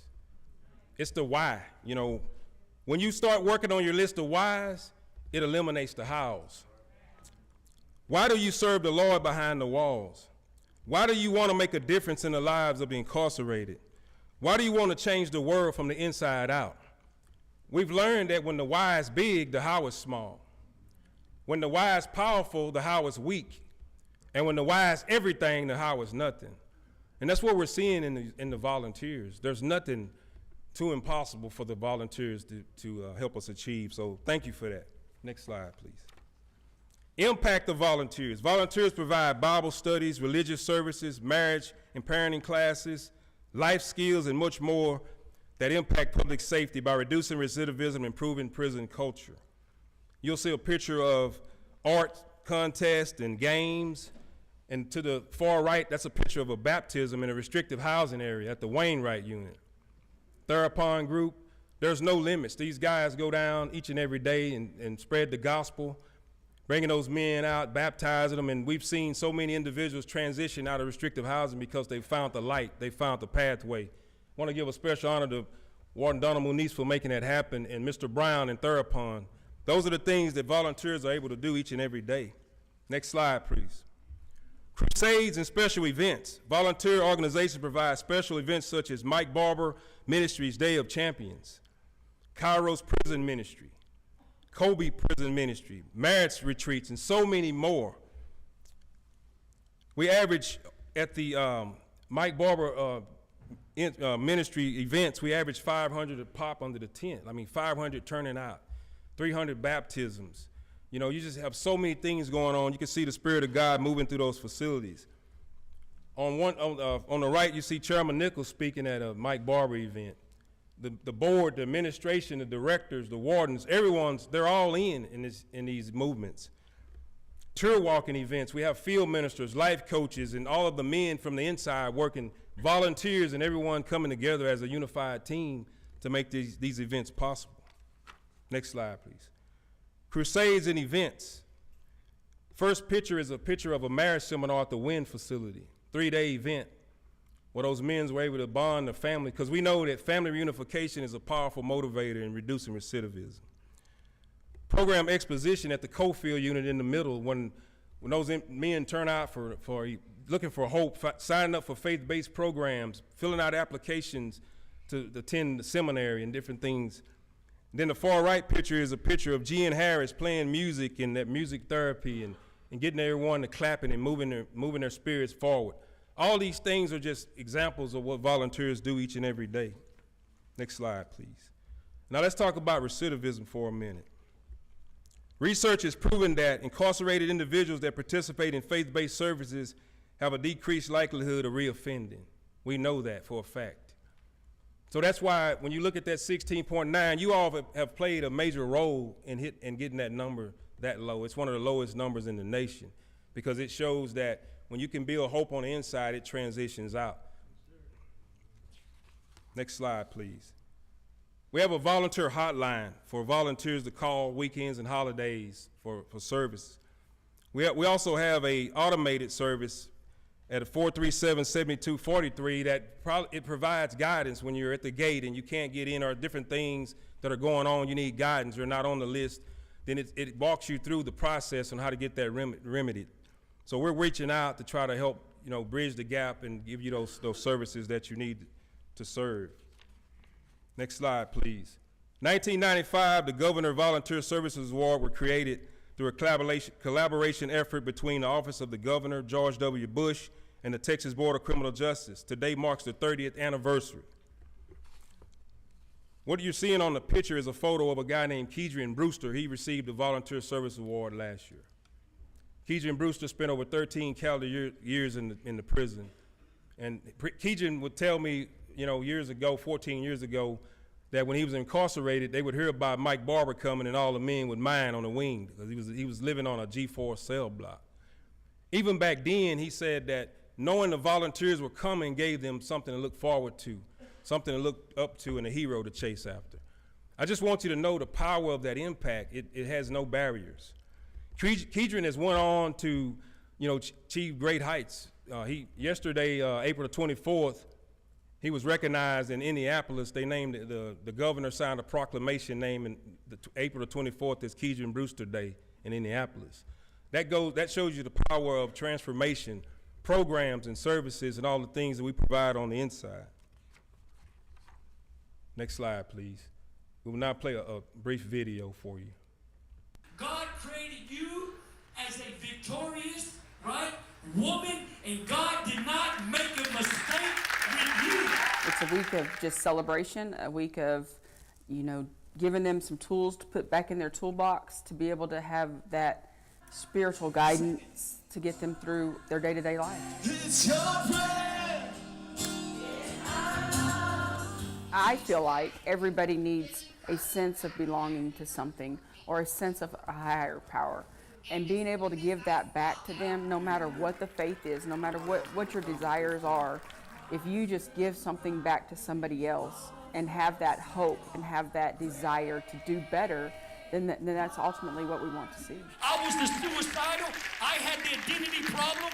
I was lying. I was doing these things. I was thugged out. I was doing drugs. It's always good to hear someone else's story, because it's good to know, hey, you're not the only one that went through that. It opens our mind and it makes us realize, hey, move on from your past and let go. Change is only for the better of us. You see some at the beginning of the week that have just sort of sat back and said, okay, well, I'm just here.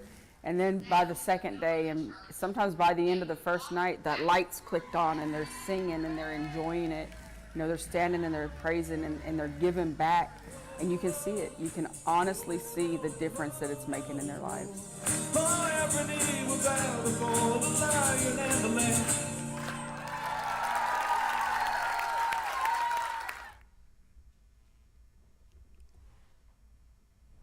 Matthew 25, 36 through 40.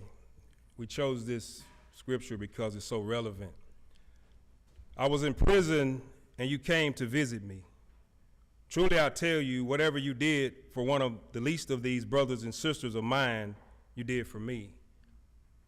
Ladies and gentlemen, that's Jesus talking on Judgment Day, when nothing else matters. Your title, your position, nothing. He's talking about the righteous that came in and served.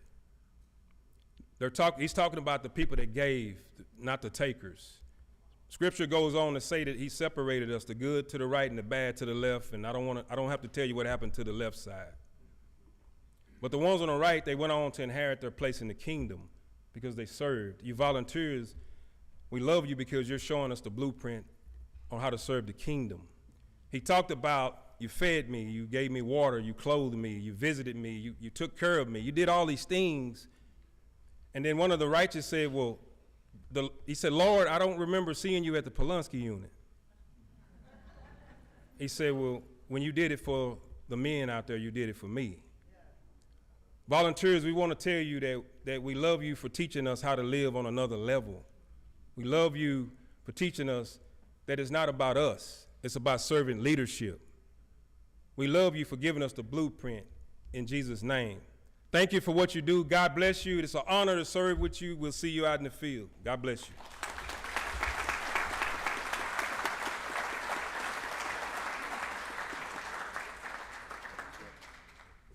Thank you, Mr. Carter. I could listen to Mr. Carter talk all day, I think.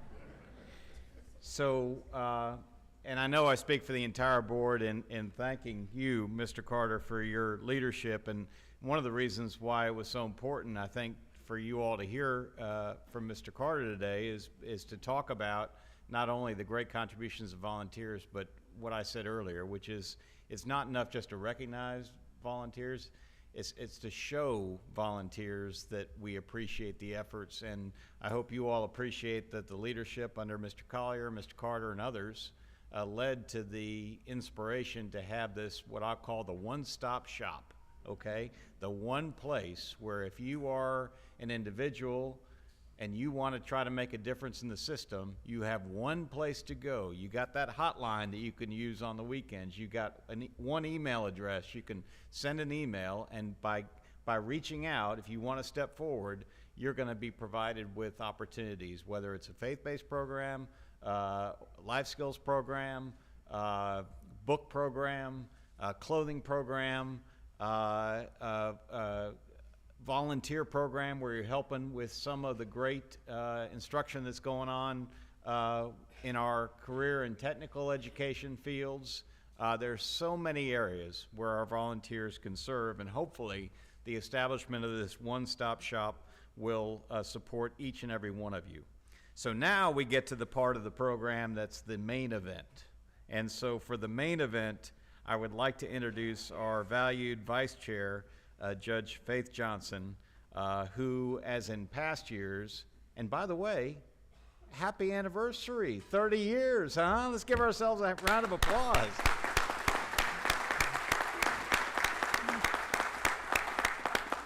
Now, Judge Johnson, I know you haven't been around for each and every one of those 30 years, but you have been an inspirational MC for our the main part of the event, and we thank you so much for doing that again. So please, without further ado, Judge Johnson.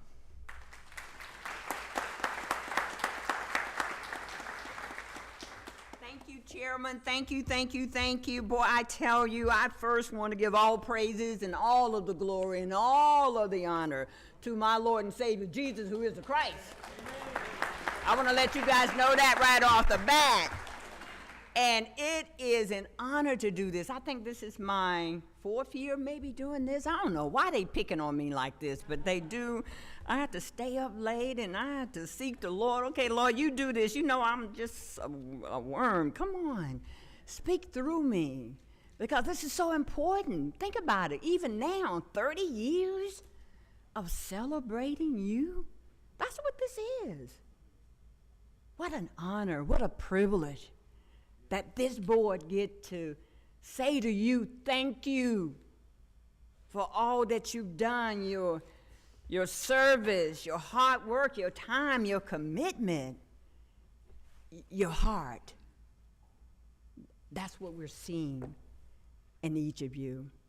So we want to say to you, welcome again, thank you, and we want to get right to acknowledging all these great volunteers.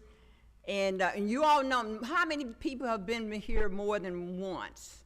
Oh, I mean, come on, raise your hand. I know you have more. Okay, great.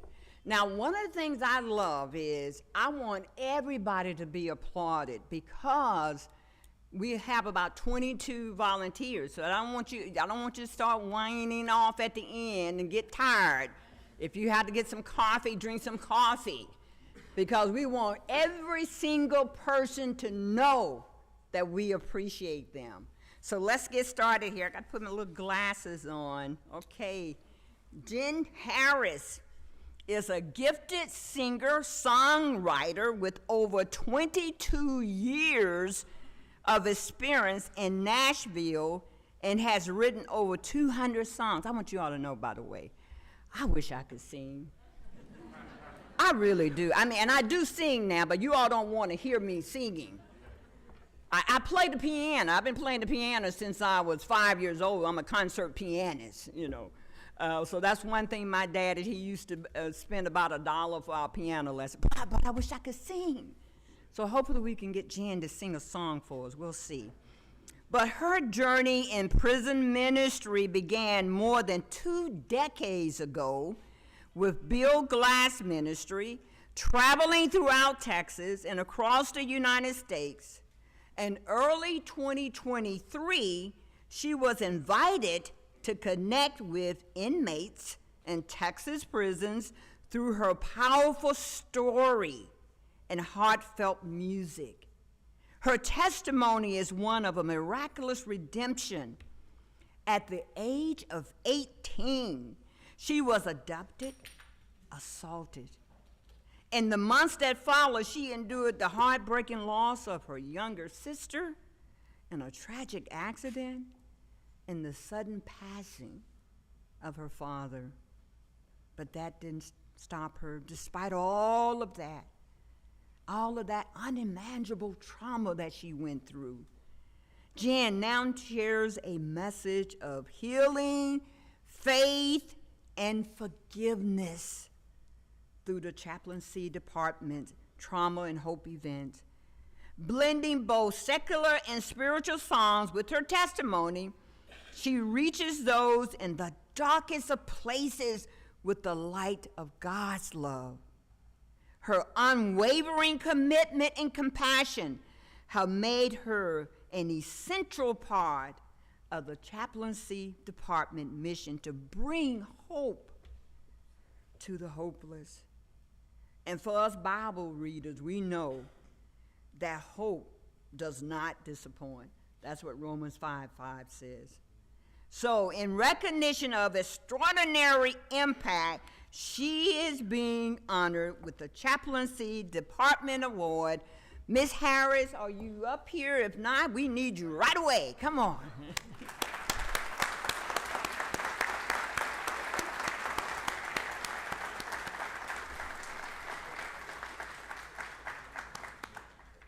I love seeing the joy in the people's eyes, in the inmates' eyes. And guess what? They get encouraged.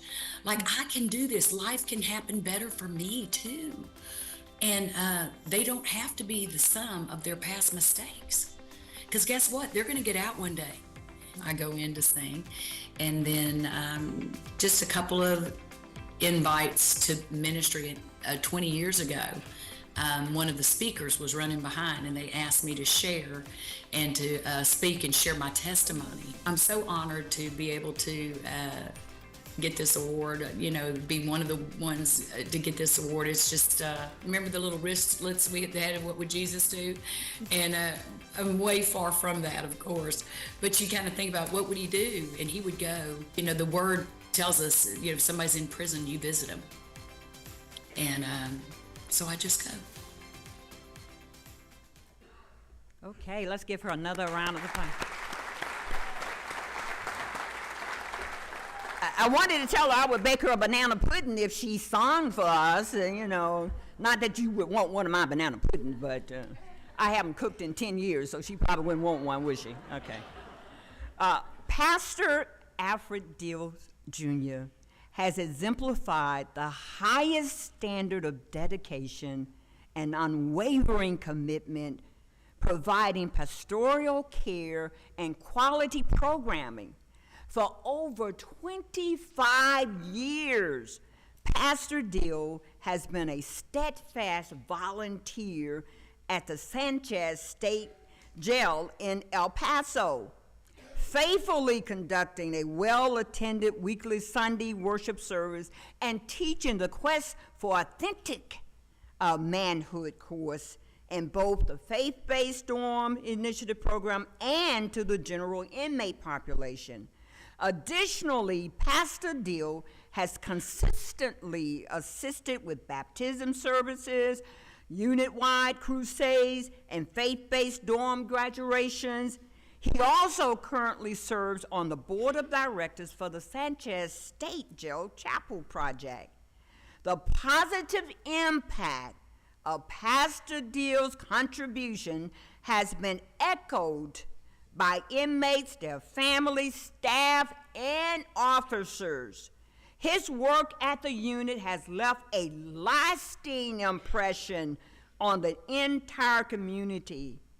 In recognition of his incredible commitment and dedicated service to the Texas Department of Criminal Justice, Alfred Deal Jr. has been selected to receive the Congressional Institution Division Award.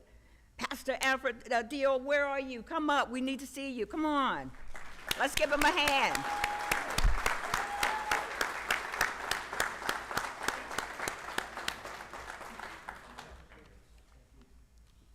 I felt the calling of God to go into prison ministries. I was already pastoring a church here in El Paso.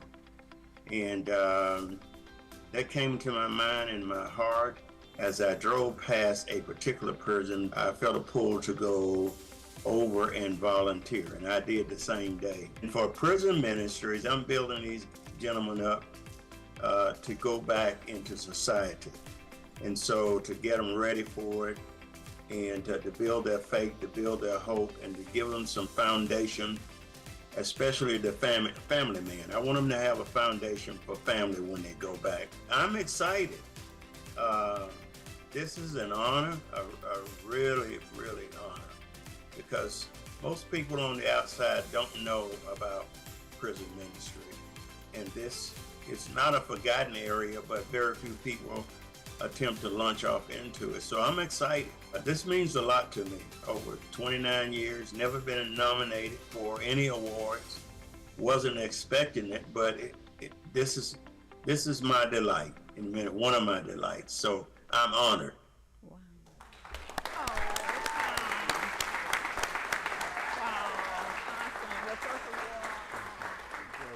Yes, his first award. Let's give him another hand, people. Wow. Okay, King's Crossing Prison Ministry provides spiritual and practical support to inmates and parolees, offering assistance, both financial and spiritual, across 7 counties within the Corpus Christi District Parole offices. They host Winners Circles meetings for substance use clients and attend in new arrival orientation classes to share the services they provide.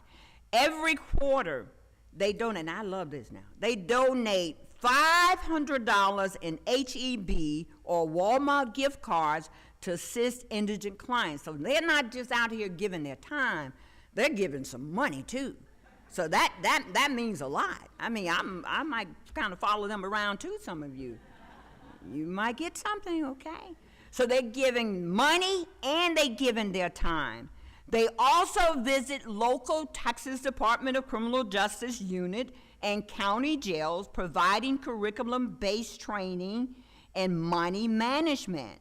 In addition, Kings Crossing offers consistent support to parole officers through donations for Parole Officers Week and Thanksgiving luncheons, and recognition of their steadfast dedication and support. Kings Crossing Prison Ministry has been selected to receive the Nancy Hees Parole Division Award, and we have Mr. David Griffith, who's going to receive that award on behalf of his ministry. Please come up. Thank you.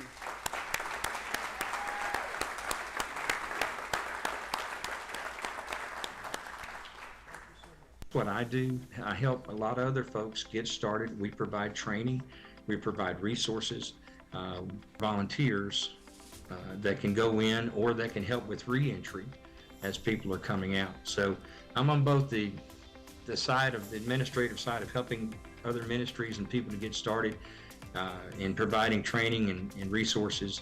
And then locally, I go in where I can. That it's not a spiritual reason that you do it. There's a reason to have people not reoffend and keep recidivism from climbing in the state of Texas. So just for that reason alone, we should be about the business of trying to help them as they re-enter society. But that's not why we do it, obviously. We believe that following Christ is the best life you can have. It's humbling, you know, to be honored because you're helping. I mean, that's, you know, it's an honor to be honored, right? I'm blessed to be part of a much bigger ministry that has dozens of people that I'm in touch with all the time that are hard at work to make this kind of stuff happen. And I'm hopeful that all I am is just a face to what a lot of people are doing, and it glorifies God. Awesome. Thank you. Okay, you all doing good out there. Let's keep it up now, okay? Jerry Nicholson has served the chaplaincy department at the Cowell Correctional Center since February 2012 as the area leader for the Chariots of Light motorcycle ministry. Now, I have to confess, I've never been on a motorcycle, but I've always wanted to get on one of those bad boys. I work out at least 4 or 5 times a week at my gym, and a lot of times I'll see that they have motorcycles parked right up front, and I'm always tempted to get on one of those bad boys and then fly out to the sunset somewhere. I hadn't done it yet because they may try to put a charge on me for stealing those motorcycles, so I'm not going to do that. But I would love to do that. I would love to get on a motorcycle. How many people have never gotten on a motorcycle? Come on, yes, a lot of the rest of you have been on a motorcycle. I can't believe that. All the rest of you have been on a motorcycle? What? Okay, I got to get on a motorcycle, okay? But anyway, I love that ministry. Let me get back to it. Sorry about that. I just wanted to tell you all my story about motorcycles. Since beginning motorcycle outreach at the Cowell unit in 2012, he has overseen many successful events annually. Mr. Nicholson also volunteers during chapel services every Sunday evening, providing valuable continuity for the inmate population and sharing his powerful testimony of deliverance from addiction and life in the outlaw biker world. Because that happens sometimes. Kenneth Copeland talked about that. You know, he has a motorcycle club, but they're motorcycles for Christ. And yeah, same thing, right. So his commitment to service is exemplary, demonstrating genuine care for the men he ministers to and earning the respect of both inmates and staff, and recognition of his dedicated service to the Kyle Correctional Center, Jerry Nickerson is being honored for his contracted facilities volunteer award. Come up, please. Let us honor you today.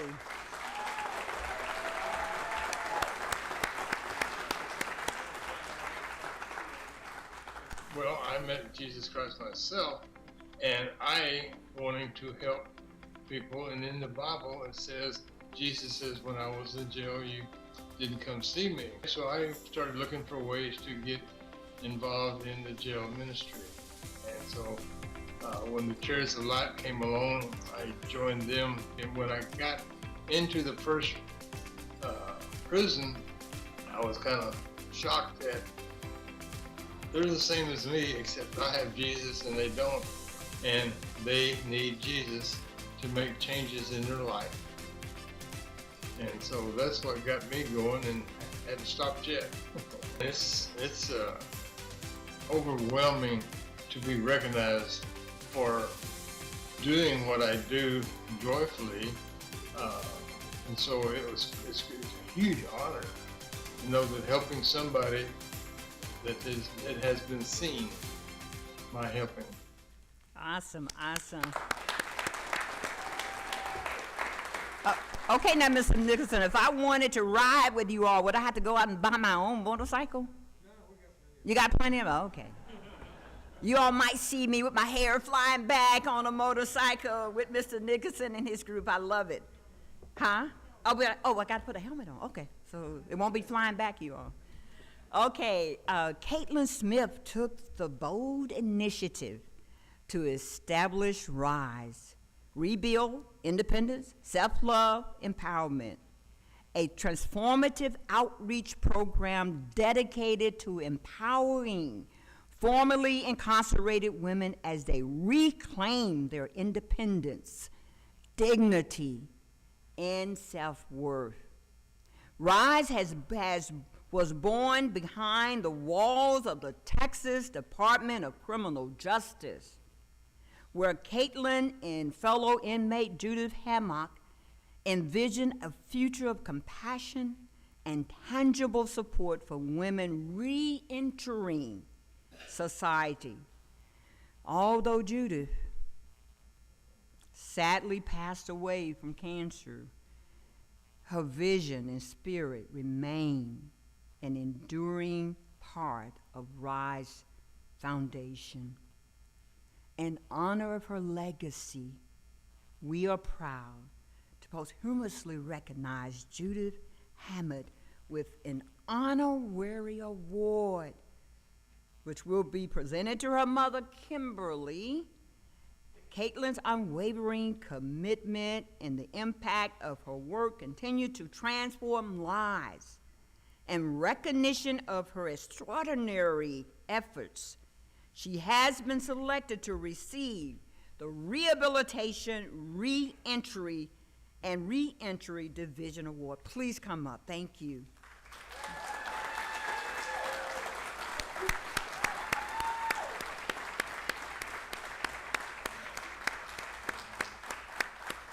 We've started creating the program RISE in order to help women coming out of incarceration get back on their feet. And of course that started because I knew firsthand what it meant to rebuild after incarceration. So we meet the women as they are released. We walk with their families through release if they have support.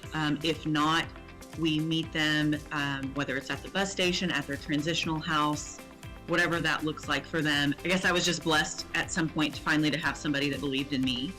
And so my hope is that we can instill that in some of these women, that somebody believes in them and has hope for them. This award is more than just like an honor. I mean, it's a huge honor, right? Like, this is an incredible opportunity. But it's also a reflection of like the mission behind what we do and what RISE is. It's also a reminder of legacy, of Judith's legacy. And I'm just really grateful that I get the opportunity to continue to move that forward.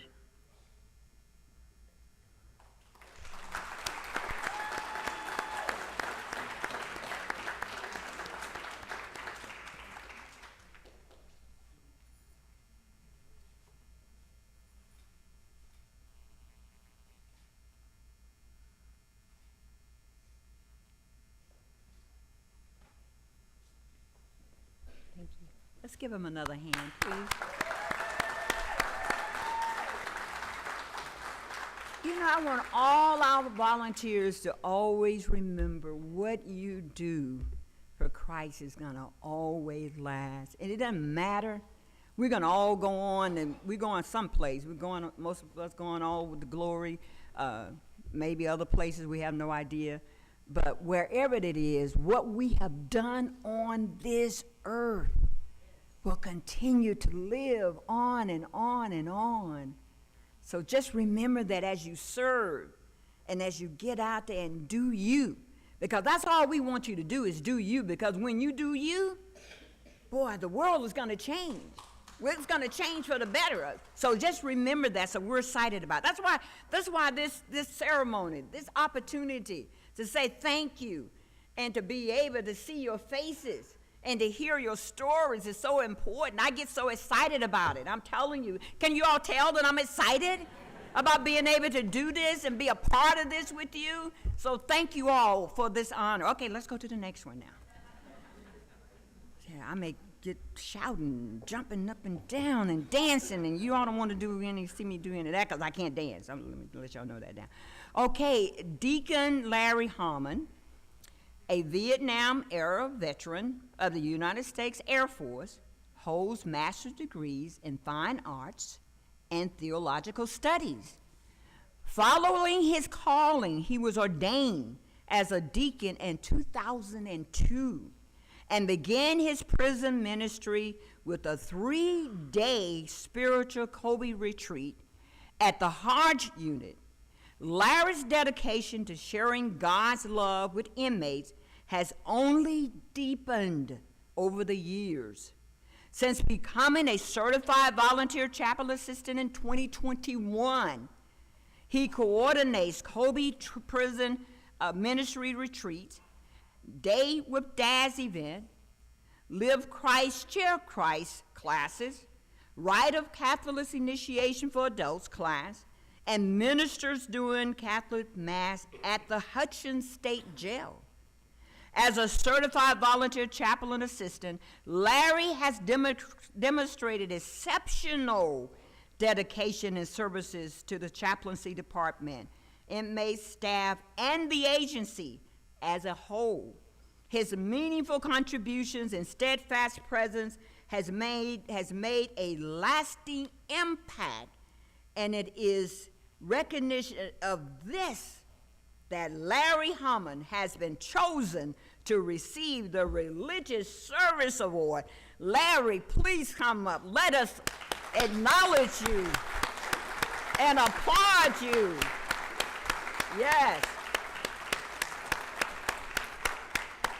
I love what I'm doing with the chaplain and what I'm doing in the unit, and I would encourage other people who have that thought, whether it's placed there by someone saying come and see, or just thought about the possibility of serving men who are incarcerated, to give it a try.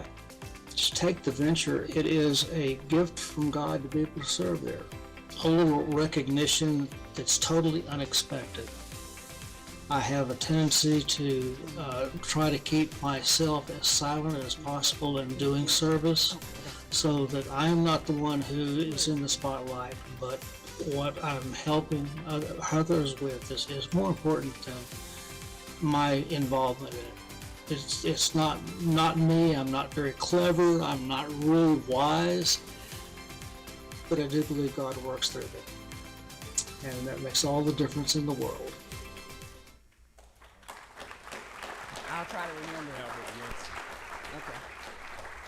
Thank you. Thank you so much. You're welcome. We so appreciate you. Yes.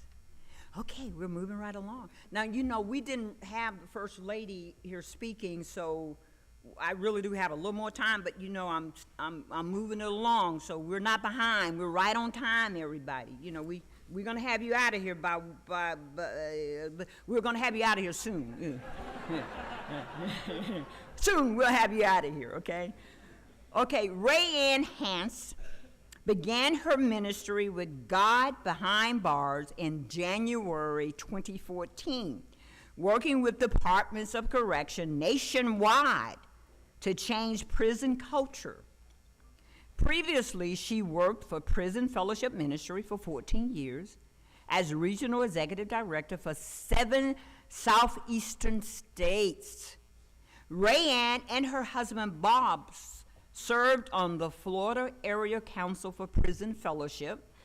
She loves interacting with dedicated individuals within the Texas Department of Criminal Justice who believe in rehabilitation and take programming and security seriously. Her first prison encounter in Texas was at the Carol Vance unit, where she witnessed the Inner Change faith-based program, now known as the Prison Fellowship Academy. After that, Rayanne implemented God Behind Bars program in Texas, Allred and Barclay facilities in the partnership with local churches.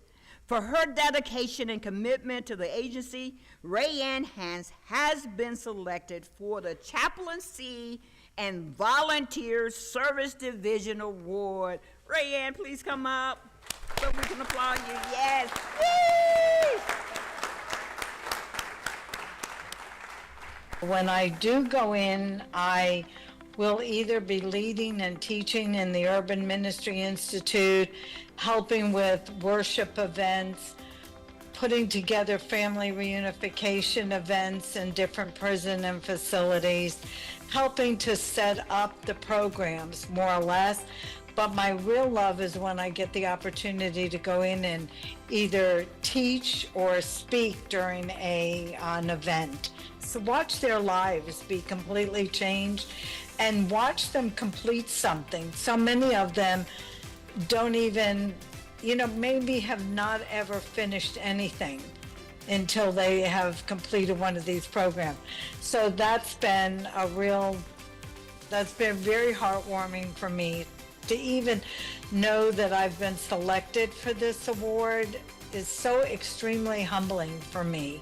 It truly is. I can't even express it and put it into words because it's just something that I feel like I get more from it than I probably give.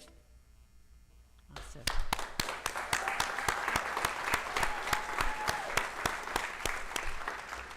Okay, Tricia Boss has succeeded in creating connections within the Texas Department of Criminal Justice recovery community. She recently assembled a team for the Big Texas Recovery Rally at the Lane Mary and Hughes units, celebrating recovery and promoting peer support. Inmates heard from members about their life experiences, highlighting the value of peer support and recovery celebrations. The outcome and the impact on recovery is phenomenal for the inmate population as well as staff. As a peer recovery specialist, Ms. Boss provides valuable resources and shares her personal experiences with inmates, offering them hope and support. She also provides resources for peer support coaches and the recovery housing opportunity programs, known for her generosity and sincere efforts to help those suffering from addiction.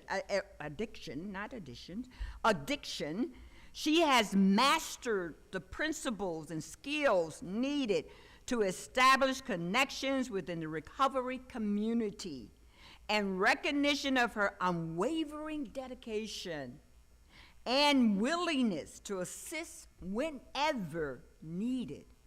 Tricia Boss has been chosen to receive the Substance Use Treatment Program Award. Ms. Boss, please come up.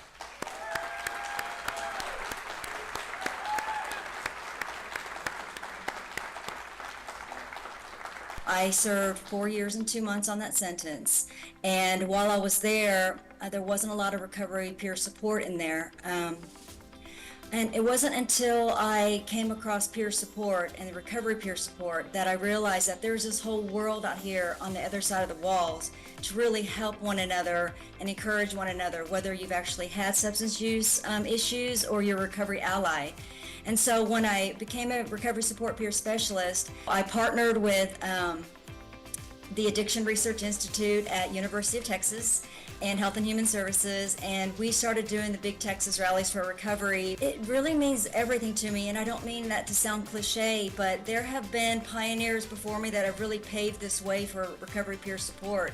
And that's Jose Flores and Ajama Chara and Sean Wright and Maureen Nichols and Elizabeth Flint that have, really crusaded for the ability of peer support to help one another. I have the opportunity now with all the people that I bring in with me to share love, light, and hope in a Texas-sized way. Right.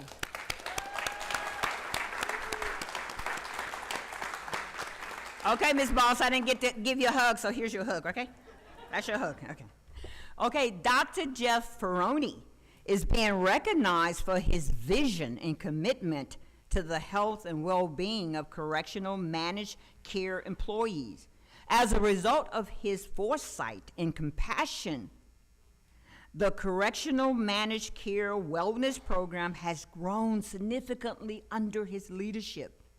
Dr. Ferroni understood that improving the emotional health of correctional healthcare staff positively impacts incarcerated patients. His tireless efforts and initiative in creating a well-being program has prompted correctional management care, have prompted correctional managed care to not only continue his vision, but has led to refinement and expansion of the program. Dr. Ferroni is not only a significant advocate for employees' well-being, but he is also a valuable member of the University of Texas Medical Branch faculty. His passion and commitment have transformed the way we support our employees, ultimately improving patient care. For his outstanding contributions and ongoing commitment, he has been chosen to receive the Health Services Division Award. Dr. Ferroni, please come up. Woo!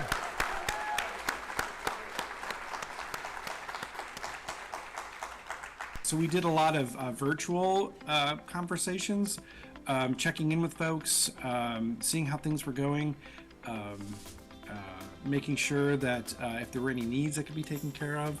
But part of it was just creating spaces to talk about everything that was going on. It's like super humbling, I gotta say, just because, and I know this sounds trite because everybody says it, but truly, it's not my work. It takes so many people with similar commitments, and these are commitments, again, not just to our patients, but commitments to each other, commitments to providing the best healthcare possible. That's why it's a little embarrassing, I gotta say, just because it involves so many other people that could easily be, I think, sitting right here. Okay.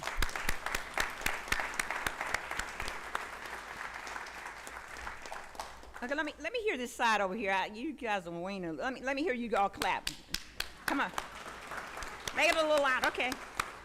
Just because you all are on that side, we still want you to clap, okay? Okay. Crystal Lyons,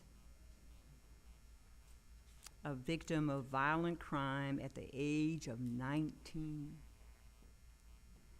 suffering a lifetime of painful repercussions from the crime, has overcome many hardships and has shown persistence and courage in seeking healing over the years.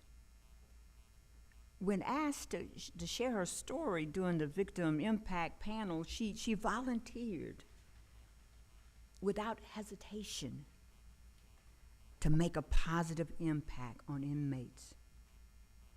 Despite being nervous, anxious, She wanted inmates to understand the ripple effects of their crimes beyond themselves and the actual victims. Her willingness to make an impact on those who may not have otherwise known the pain they have caused is demonstrated by her strength to stand in front of them, to tell her story, while also encouraging them to take heed and to do better. Miss Lyons' selfless dedication to the Victim Services Division Victim Impact Panel exemplifies the highest standard of service provided to the Texas Department of Criminal Justice. Her efforts have made a significant impact through her volunteerism. The Victim Service Division is honored to present Crystal Lyons with the Pathfinder Award. And she's not here today, but that doesn't mean we can't clap for her. We want her to hear us wherever she is. Woo! And Miss Valerie Hall Cruz is coming up to accept this on her behalf. My dad was murdered back in '97, and I now go and I speak to parolees who have kind of are obviously on the other side, who have committed crimes, to try to just help them to take accountability and to better themselves, so that there's no other families out there that have to ever go through what I went through with the loss of my dad, and to hopefully help them realize, you know, the impact that they do have by making their choices that they have made. Honestly, it's an honor for me to be able to even step, you know, into the prison when I'm able to, and to be able to speak and tell my story. That's an honor in itself. So to receive an award for it is absolutely amazing. Okay. Okay, hold on one second. I want to go on this side over here. I want to see how loud they really come. Hold on 1 minute. You all just start right there.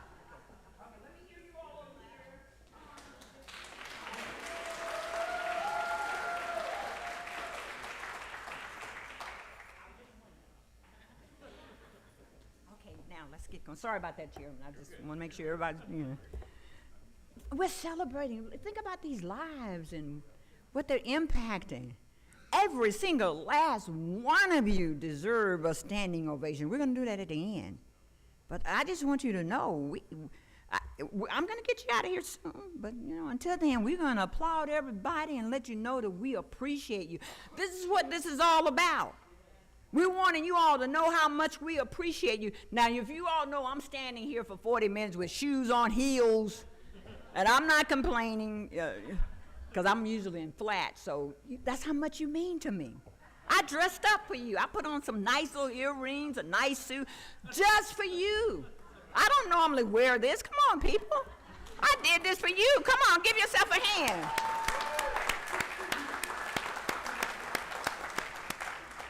Okay, let's get back to it. Okay, Brandon Woods began his volunteer journey with the Windham School District following his initial visit to the former state jail campus, engaging with cognitive intervention students. He now makes monthly visits to Windham campuses, guiding students to break the cycle of incarceration by transforming their thought patterns and striving for a better future. He emphasizes personal growth during incarceration, encouraging students to take advantage of educational and self-improvement opportunities such as career and technical education classes and post-secondary education programs after attaining their high school equivalency certificates. Mr. Wood regularly attends Windham graduations to offer encouragement and support re-entry preparedness. Beyond Windham, he volunteers with Blessings on Broadway in Plainview, Texas, providing meals to the community. For his dedication and support, Brandon Woods has been chosen to receive the Judy Bird Award from the Windham School District. Let's give him a hand. Come up. Woo!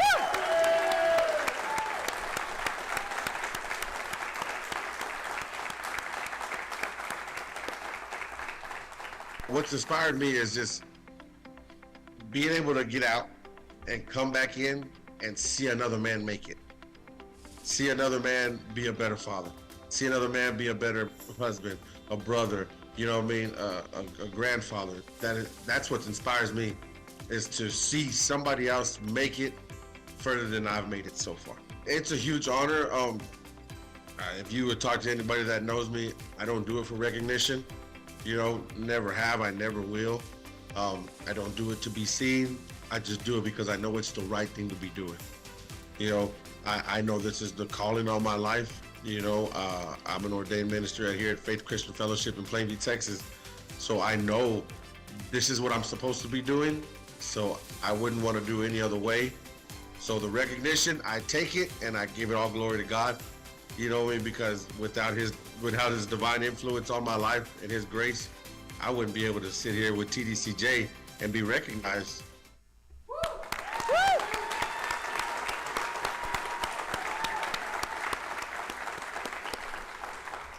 See, if I had enough money, I would pit you all against that side over there, because you all kind of winning over here. Hey, they winning over here, you guys. Did y'all hear them over here? They winning, okay. I might have a few dollars in my pocket. I may just kind of have a bet going on. Who's gonna praise? Yeah. Who's gonna be the loudest over here? Okay, Johnny Adams has led the faith-based overcomers recovery class at the Dallas District Reentry Center for 3 years, helping clients find freedom from various addictions and behavioral issues. He began volunteering with the Texas Department of Criminal Justice in 2003 and has served at several units, including the George Beto Trustee Camp and now closed Dawson State Jail. As a leader in the prison ministry efforts of College Park Baptist Church, Mr. Adams is recognized for his dedication to the community and inmates within the Texas Department of Criminal Justice. He has been chosen to receive the Restorative Justice Award. Mr. Adams, come up. We need to see you.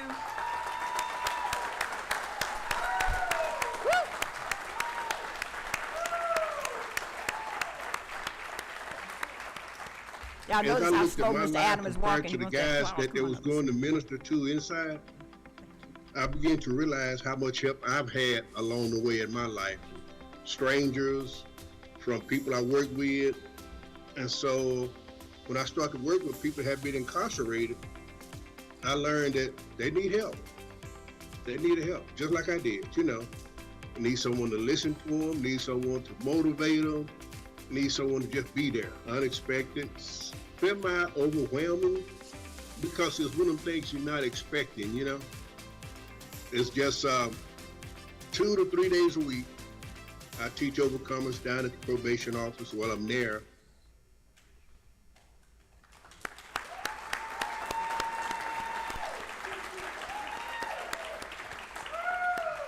Did y'all notice how slow he was walking when he first came up? He loved those applause. See, let's give him one more. I think he loved that.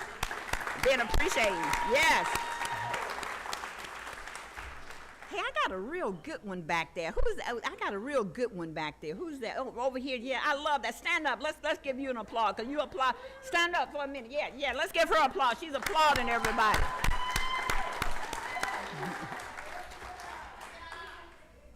Y'all not tired, are you? Yeah. Aren't y'all loving this? See, I'm on a timetable. They told me I could only take so long, but I would love to be with you all day.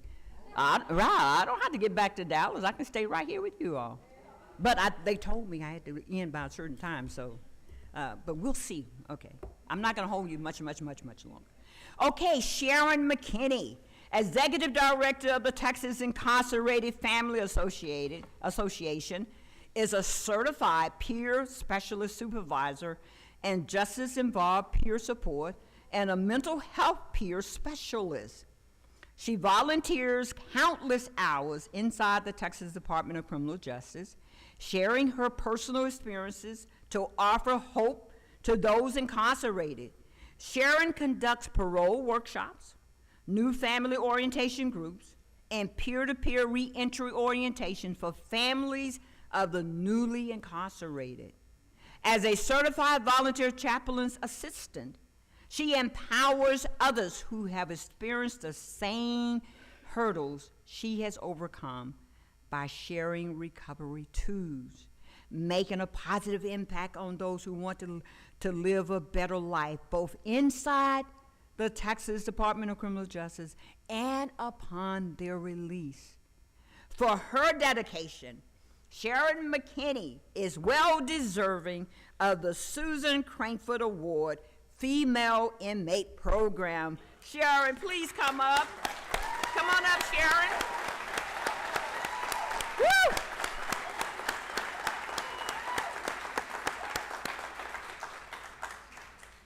I've been on the inside. So when I left TDC, I said, that I was going to give back. And I was going to give back to programs, or I was going to give back to ministries by volunteering my time, because I felt that that was the best way that I could make a difference. Tifa threw me into different roles of going into the prison. I went in to speak a lot. I did a lot of parole workshops, through the chaplaincy department. It is the highest honor that I have ever received. I literally just broke down in tears. People recognized it, and people recognized it enough to the point that it was submitted for this award.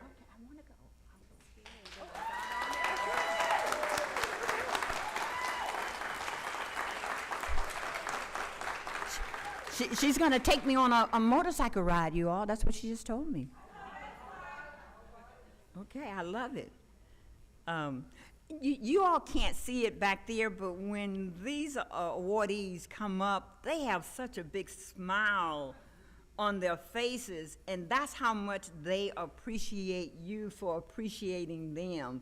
So hopefully that'll give you some encouragement in terms of why we're clapping for them and we're spending this time. Well, see, we're not taking your whole weekend. We're just taking a couple of hours to do this. But they love it. And I love to see those smiles on their faces. I just love it, love it, love it. Okay, Charles Dewey's has been volunteering at the Memorial Unit, formerly the Darrington Unit, since 1997. Woo, hey, wow, let me get out my phone. 1997, 98, what is that? 97, 98, and this is what, 2025? Is that 28 years? Wow. And has since become a certified volunteer chaplain assistant.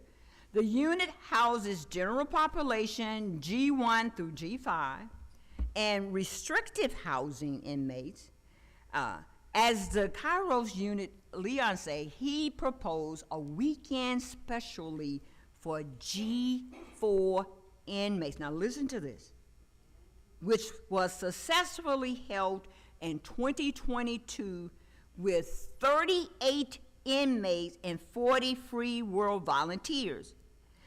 This event motivated inmates to change their lives.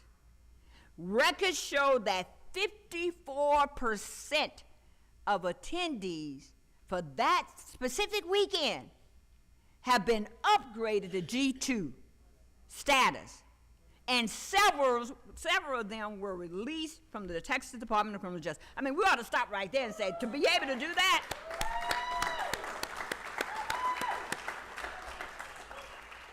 think if he could just do that throughout the whole Texas Department of Criminal Justice system, and we can do that upgrade from a G4 to a G2 and what it would look like and feel like for everybody, the other inmates, our officers, us as the board members. We don't have to worry. Can you imagine? I want to see you, Charles, afterwards. But that was extraordinary. That's why I love what Steve Jobs said. He said that people who are crazy enough to think they can change the world are the ones who really do it. And for this, his ongoing commitment and dedication, Charles Dewey's has been selected for the Most Innovative Program Award. Charles, come up. We need to see who you are. Come on. Where are you?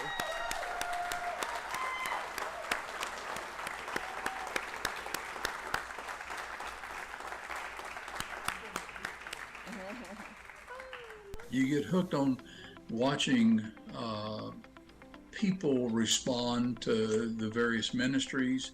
At first, it was just the Kairos ministry that I was involved in, which is almost miraculous, watching the changes that occur very quickly in people's lives.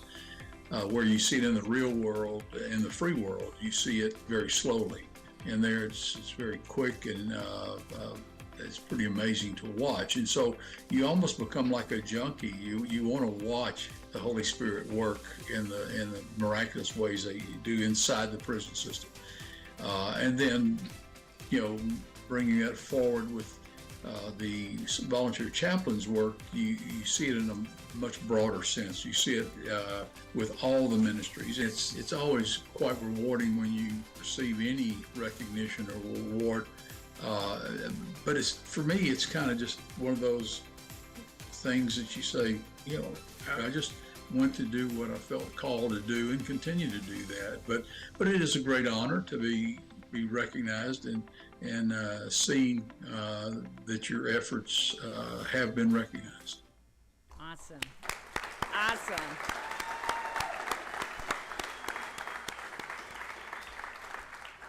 Okay. Tina and Daniel Gonzalez, owners of Granny's Tamales,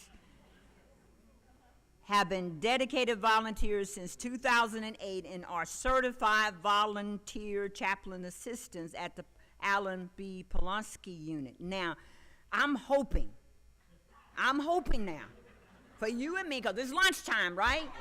It's lunchtime. We talking about tamales. I'm hoping that Tina and Daniel brought some tamales down here.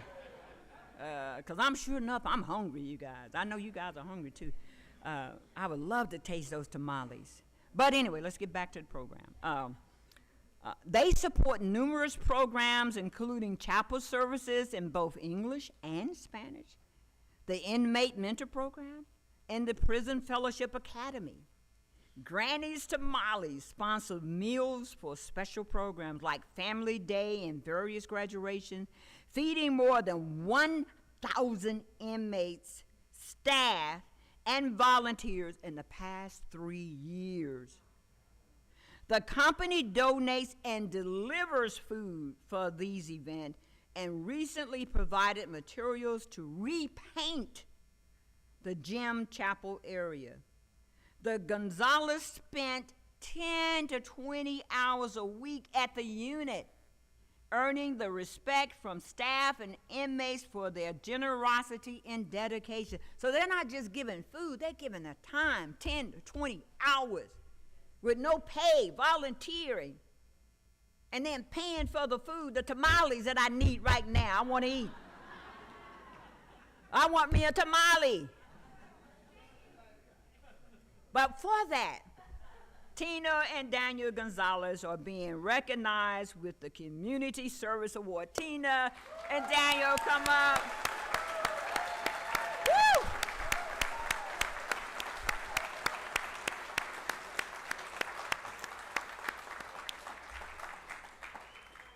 He wanted to take what we do here at Granny's Tamales and to be able to, volunteer to help feed men in the prison. And his goal is to feed every man in Polonsky. He wants everybody to have a free world outside meal. And so that's what we've been doing. We just volunteer to help with, graduations or in any way that we are able to as a company to bring food into the prison so that the guys get to receive free world food. So, and it's a blessing to them. It's a blessing and an honor. We never expected, my husband and I, Daniel, we never expected this to happen. This was a shock to us when we were actually in California when I got the call. We didn't even know we had been nominated. It's an honor to receive this award, and we are very grateful for this award.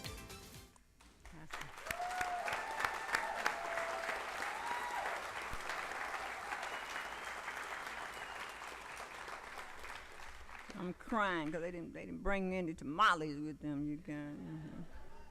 When I saw that, I was hoping they would bring those tamales, and they didn't do it. Next year, Mr. and Mrs. Gonzalez, tamales. You got me? Okay. Any of y'all want to join me? I have them to add some tamales for you too. Okay. Okay, next one. Albert Yancey, formerly serving a life sentence in the Texas Department of Criminal Justice, was granted parole and released, and it wasn't 2014, it was 2019. He has become a motivational speaker, addressing audiences during graduations and special events. He organizes the Day with Dad event at the Gesture 3 unit where children receive T-shirts and enjoy activities with their incarcerated parents. He also coordinates a Mother's Day celebration, distributing roses and gift bags to mothers and providing breakfast for attendees. Mr. Yancey has a special interest in uniting families with inmates, leading him to sponsor such events. For his dedication to the Texas Department of Criminal Justice and family programming, Albert Yancey has been chosen to receive the Best Family Program Award. Mr. Yancey, come on out.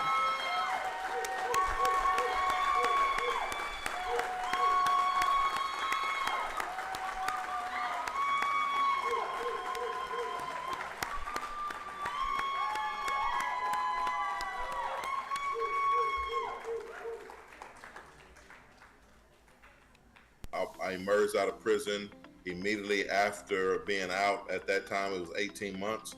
I put in to become a volunteer. I had already had my 501c3. I already had my logo. I had everything before I left prison because I knew that this was something that I wanted to do.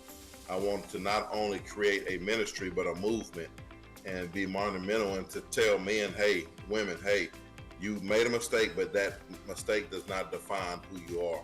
And so what I want to do is just impact lives, knowing that I've sat in those seats, wore those jackets, wore those boots, and I can identify with all the roller coaster rides that's a part of being incarcerated. When they called me and told me, hey, you've been nominated for a governor's award, that was an honor to me because it wasn't something that I was expecting. I didn't get into volunteering to get an award or accolades. It's something that I do because I'm driven, because I was a part of the system, and I know that you can get out and become successful.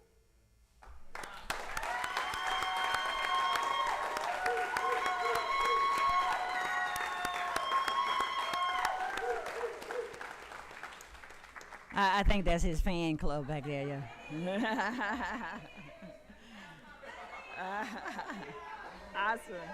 Awesome. Hey, we love it. And what I love about them, they're applauding for everybody. So thank you. You all keep it up. To the very end. We just got a few more. At the very end. Keep it up. You guys are doing excellent. Okay, Yvonne Rothling began volunteering with the Kairos in 2012, supporting volunteers at the All Red unit before moving on to the Hilltop and O'Daniel units, eventually becoming a certified volunteer chaplain's assistant. In 2021, she and her husband started working with the Lane Murray Choir, leading to the formation of the band and praise dance team. She also oversaw the band at the Hughes unit in 2024. Ms. Rothling dedicated anywhere from, get this, you guys, 10 to 50 hours a week, not a year, a week. Now, some of us get paid and we don't work 50 hours a week. She volunteered her time, 10 to 50 hours a week, depending on the need, and contributed over 1,000 hours in fiscal year 2024. Her volunteer work led to her becoming a Texas Department of Criminal Justice staff chaplain to the Lane Murray Unit. For her dedication, Yvonne Ruffing has been chosen to receive the Leonard David Award to the most hours served. Come up here, Yvonne. We got to see you.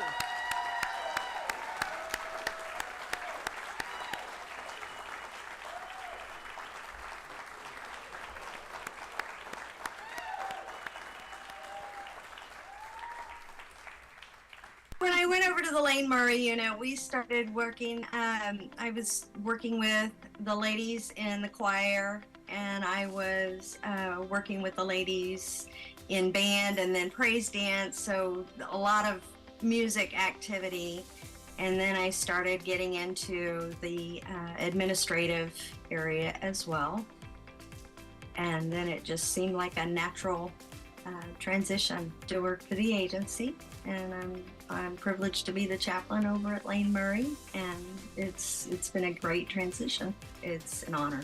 I'm just super appreciative of everything that TDCJ has been doing in and through these units, and just the abundance of programs that are just continuing to flow into the units. It's a privilege to be a part of it.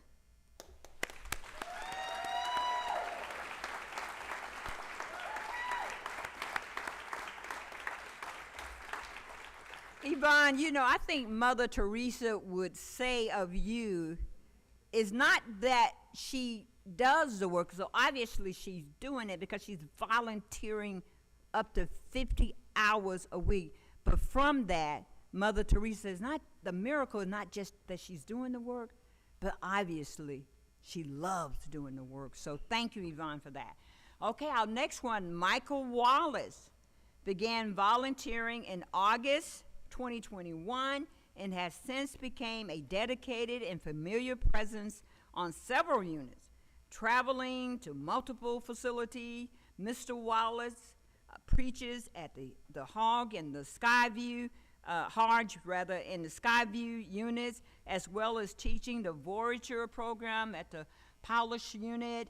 During a recent graduation and a demonstration of his thoughtfulness, he brought apple fritters, which I bet you he didn't bring any to us today, but he usually bring them for the officers and inmates, but maybe he did. If not, he may go out and get some before his lunchtime is over. Mr. Wallace has been a steadfast and faithful volunteer over the years. Looking to the future, he is already making plans to visit the Barclay unit to preach and minister, as well as returning to the Gurney unit, traveling more than 7,000 miles during fiscal year 2024. 7,000 miles. That's how much he's traveled. Michael Wallace has been selected to receive the Extensive Travel Award. Michael, please come up here. We want to see you.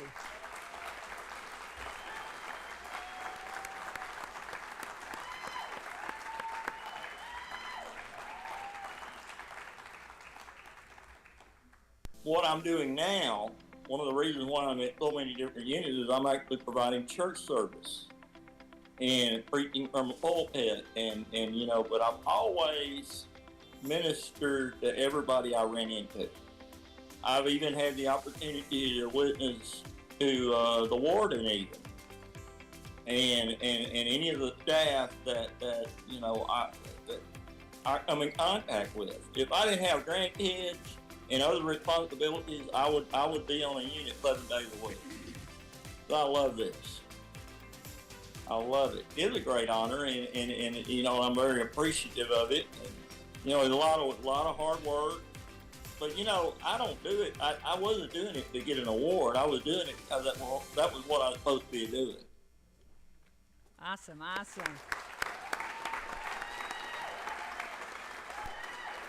Mr. Wallace, here's your hug, okay? That's your hug. Okay, thank you. Okay, let's keep moving. Catherine Rivers began volunteering with the Texas Department of Criminal Justice in February 2020 and works part-time as a correctional officer at the Gibb Lewis unit. She has been essential in teaching the Voyager program at the Polonsky unit, leading sessions and mentoring inmate leaders. Ms. Rivers' sense of humor, engagement, compassion, and professionalism help class members feel valued and capable. Her dedication is not just limited to teaching a class or mentoring inmates leaders, but extends to providing certificates and sponsoring celebrations for graduates, as well as helping cover the chaplain's office as needed. She is a positive role model for inmates and staff.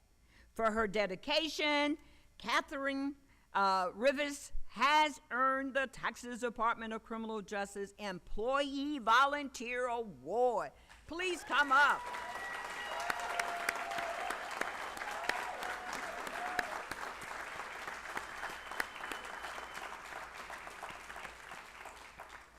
I love the class, and I would always teach this class. And like I told them, I said, well, when are you, Miss Rivers? You know, when are you going to leave and not teach this class anymore? And I told them, till the day I die. It teaches the inmate how to get along with their cellmate, with the correctional officers, with the ranking officials, you know, with everyone. It's an accomplishment. Seriously, first of all, I was shocked for being nominated. Someone called and said, oh, you've been nominated? I said, really? Oh, thank you. And so I figured out, I called Chaplain Martin. I said, thank you for nominating me. And he said, I'm not the only one. One of the inmates here told us to nominate you. Awesome. Awesome. Warden Donald Muniz, warden of the Dale Wainwright unit, has served the agency for 41 years, demonstrating exemplary leadership. He ensures safety and prioritizes rehabilitation for inmates and support for volunteers. Under his leadership, the faith-based dorm program expanded, including a restricted housing dorm offering intensive volunteer program such as Overcomers, Quest for Authentic Manhood, and Voyagers, which has been influential in changing the culture of the faculty. Warden Muniz played a key role in the Therapon program transition and was recognized by the Correctional Leadership Association in 2022 for maintaining an immaculate facility and providing opportunities for change. His career began as a correctional officer at the Ramsey Unit in 1984. He has held the roles of sergeant, lieutenant, captain, and major at the Byrd, Boyd, Estelle, Ferguson, and Hamilton units. Warden Muniz promoted to assist warden was promoted to assistant warden at the Polonsky unit in September 2011 and served as a senior warden of the Goodman, Wainscott, and Luther units before his current role as senior warden at the Wainwright unit. For his dedication and commitment to serve the inmates and staff as well, Warden Donald Muniz has been chosen to receive the Criminal Justice Administrator Award. Please come up.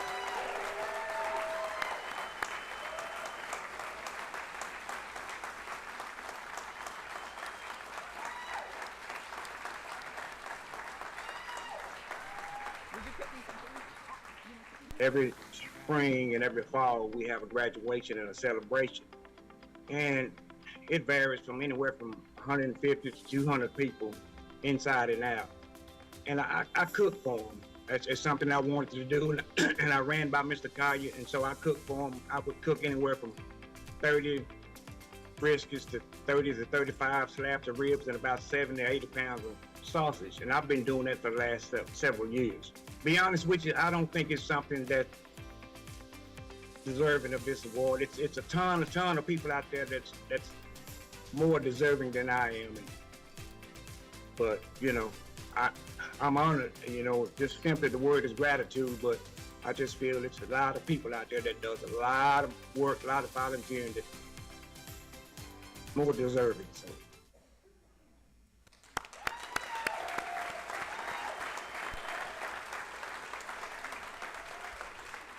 Now, you all know he knows how to cook, too. He can cook, he can bake.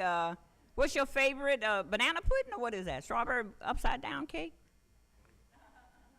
Oh, your wife does that. Okay. Well, he's been claiming it all these years. It's been his wife, you guys. Isn't that a shame?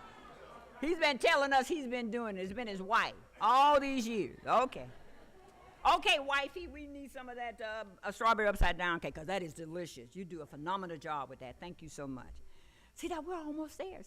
See, I'm talking so much because I don't want to let you guys go, and I just got 2 more to go, and just 2 more, and I'm gonna have to let you guys go home.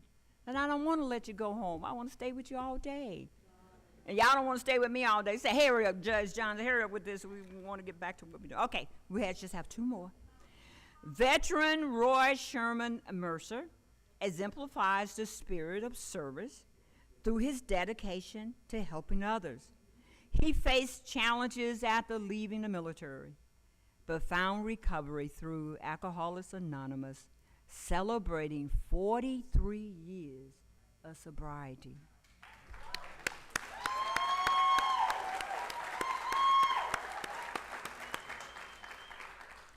Mr. Mercer has been an active Alcoholics Anonymous sponsor, sharing his story and offering hope. His passion for giving back is evident in every role he undertakes, always approaching each task with enthusiasm and a heartfelt desire to make a difference. In 2019, he began volunteering for the Brazil County Veterans Specialty Court, serving fellow veterans with compassion. In 2020, he was appointed by the Brazil County Specialty Court's judges to serve as the board of directors for the Brazario is what I'm trying to say, County Specialty Recovery Courts Foundation. I'll get there. A nonprofit 501c3 organization dedicated to supporting current and former participants of the specialty courts. He now serves as president, providing critical assistance to participants, including short-term solutions for lodging and transportation, food and medical needs. His unwavering passion for helping others, especially those who have served, is inspiring. Therefore, Mr. Roy Sherman Mercer has earned the Judge Carol Wilburn Jr. Award. Please come up, Mr. Mercer.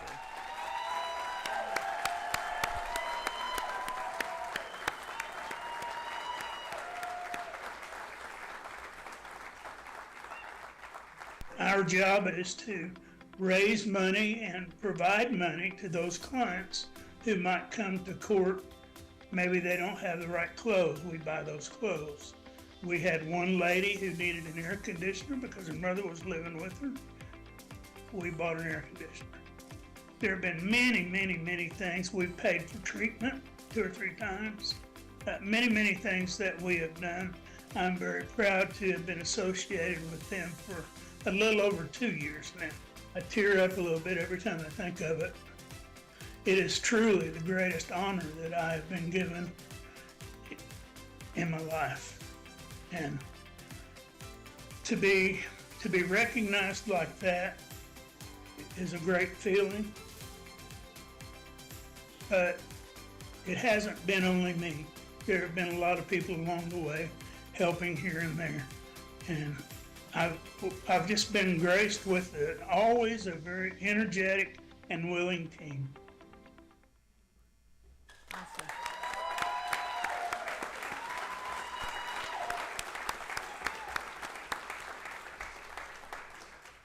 And then I love that the Rosario County Specialty Courts have actually acknowledged him, and I'm assuming the judges got together, and it's a foundation that includes the judges. So that's a really big thing, you all.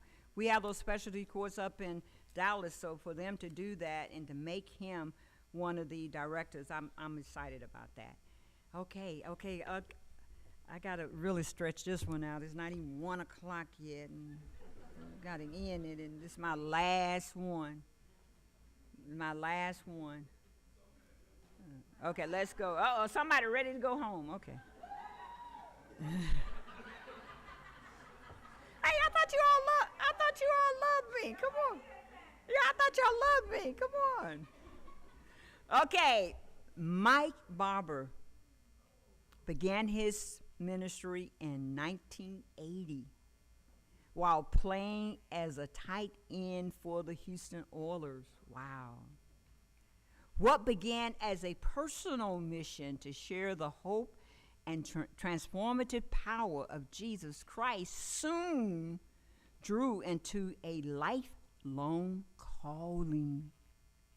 He initially participated in prison outreach through the Bill Glass Ministry, now known as Bill Glass Behind the Walls, before launching Mike Barber Ministry in 1985. Since then, he has led unit-wide crusades across Texas, conducting more than 4,000 services to date. For over 45 years, Mike Barber has faithfully served the prison community, offering spiritual counsel, encouragement, and practical support to incarcerated men and women. His ministry includes distributing hygiene products during events and organizing impactful 5-day spiritual awareness week, led by both current and former inmates.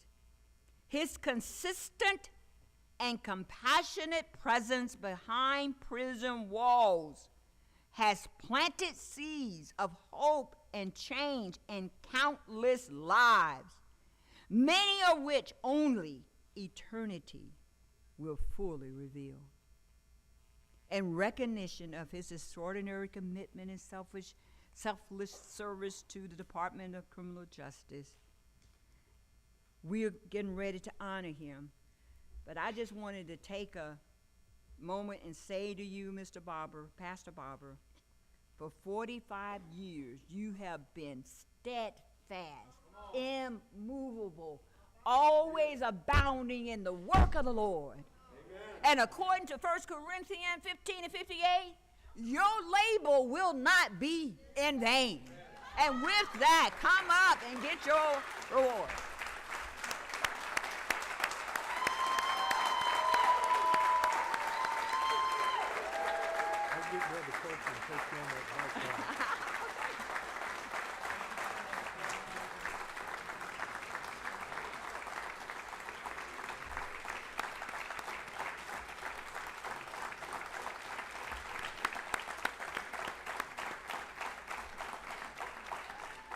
And before we, they're already getting ready.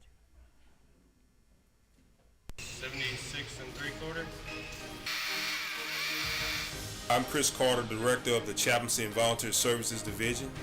I have with me Chad Wakefield, Deputy Director of Volunteer Services, C.F. Hazelwood, Deputy Director of Chaplaincy, Bruce Johnson, Ellis Unit Senior Warden, Ellis staff, administration, Chaplain Miranda, field ministers, and life coaches.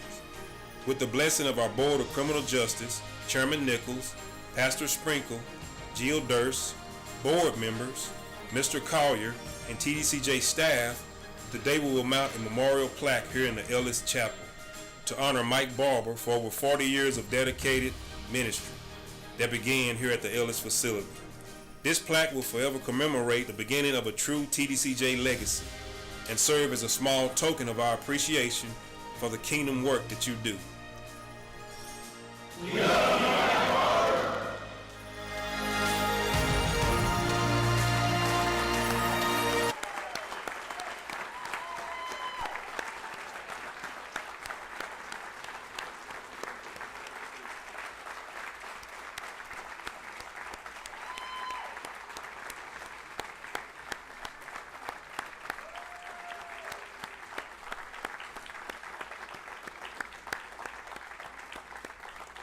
We have church, we have worship music, and we minister the word. We give an altar call.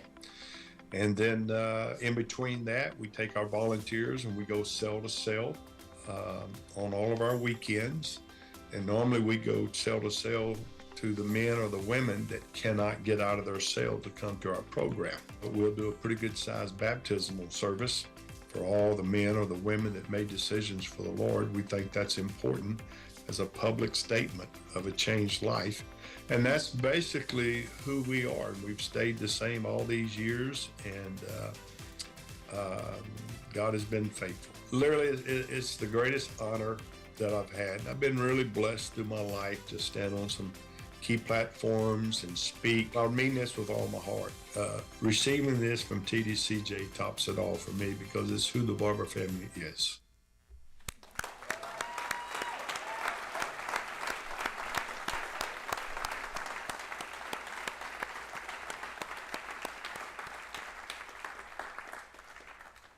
Okay, I gotta sit down. I'm sorry.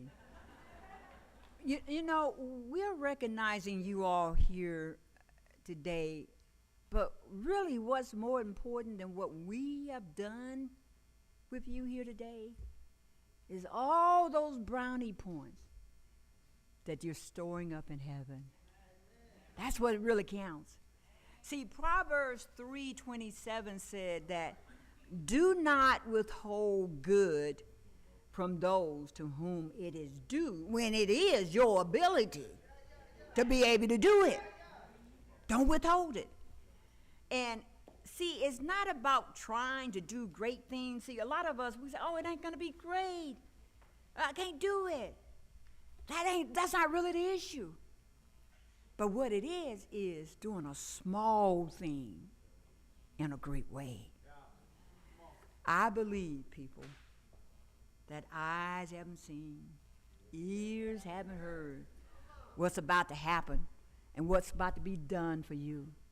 Because I truly believe because of your work, because of what you have done, that God is going to do exceedingly abundantly beyond anything that you could even think of, imagine. Now, if you can think it, He's going to do beyond that. And I just pray God's blessing on each of you. I pray that His eyes will cover you and shine upon you. I pray that He will give you your heart's desire, whatever that is in your heart. I pray He'll give that to you, and that He will fulfill all of your petition. May God bless you. I love you.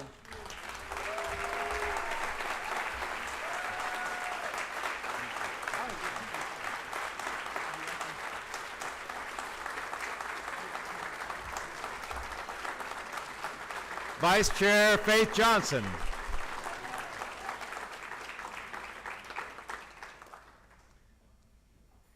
If you wouldn't mind, if you could, those who are able to stand, please remain standing. We're going to retire the colors here in a minute, but before we do, I want to make sure that we are giving everyone who has been the subject of today's ceremony, everyone who is here to support. I see we have wonderful family members for those who have been awarded this small token of our appreciation today.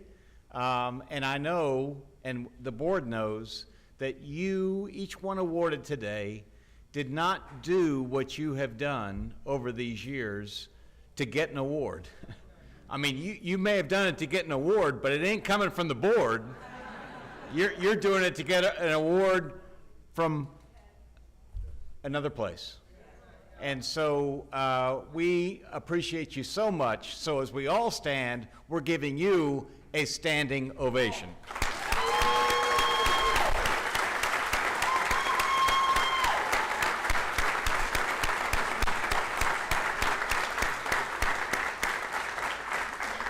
And now I would ask our honor guard to please retire the colors.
Thank you.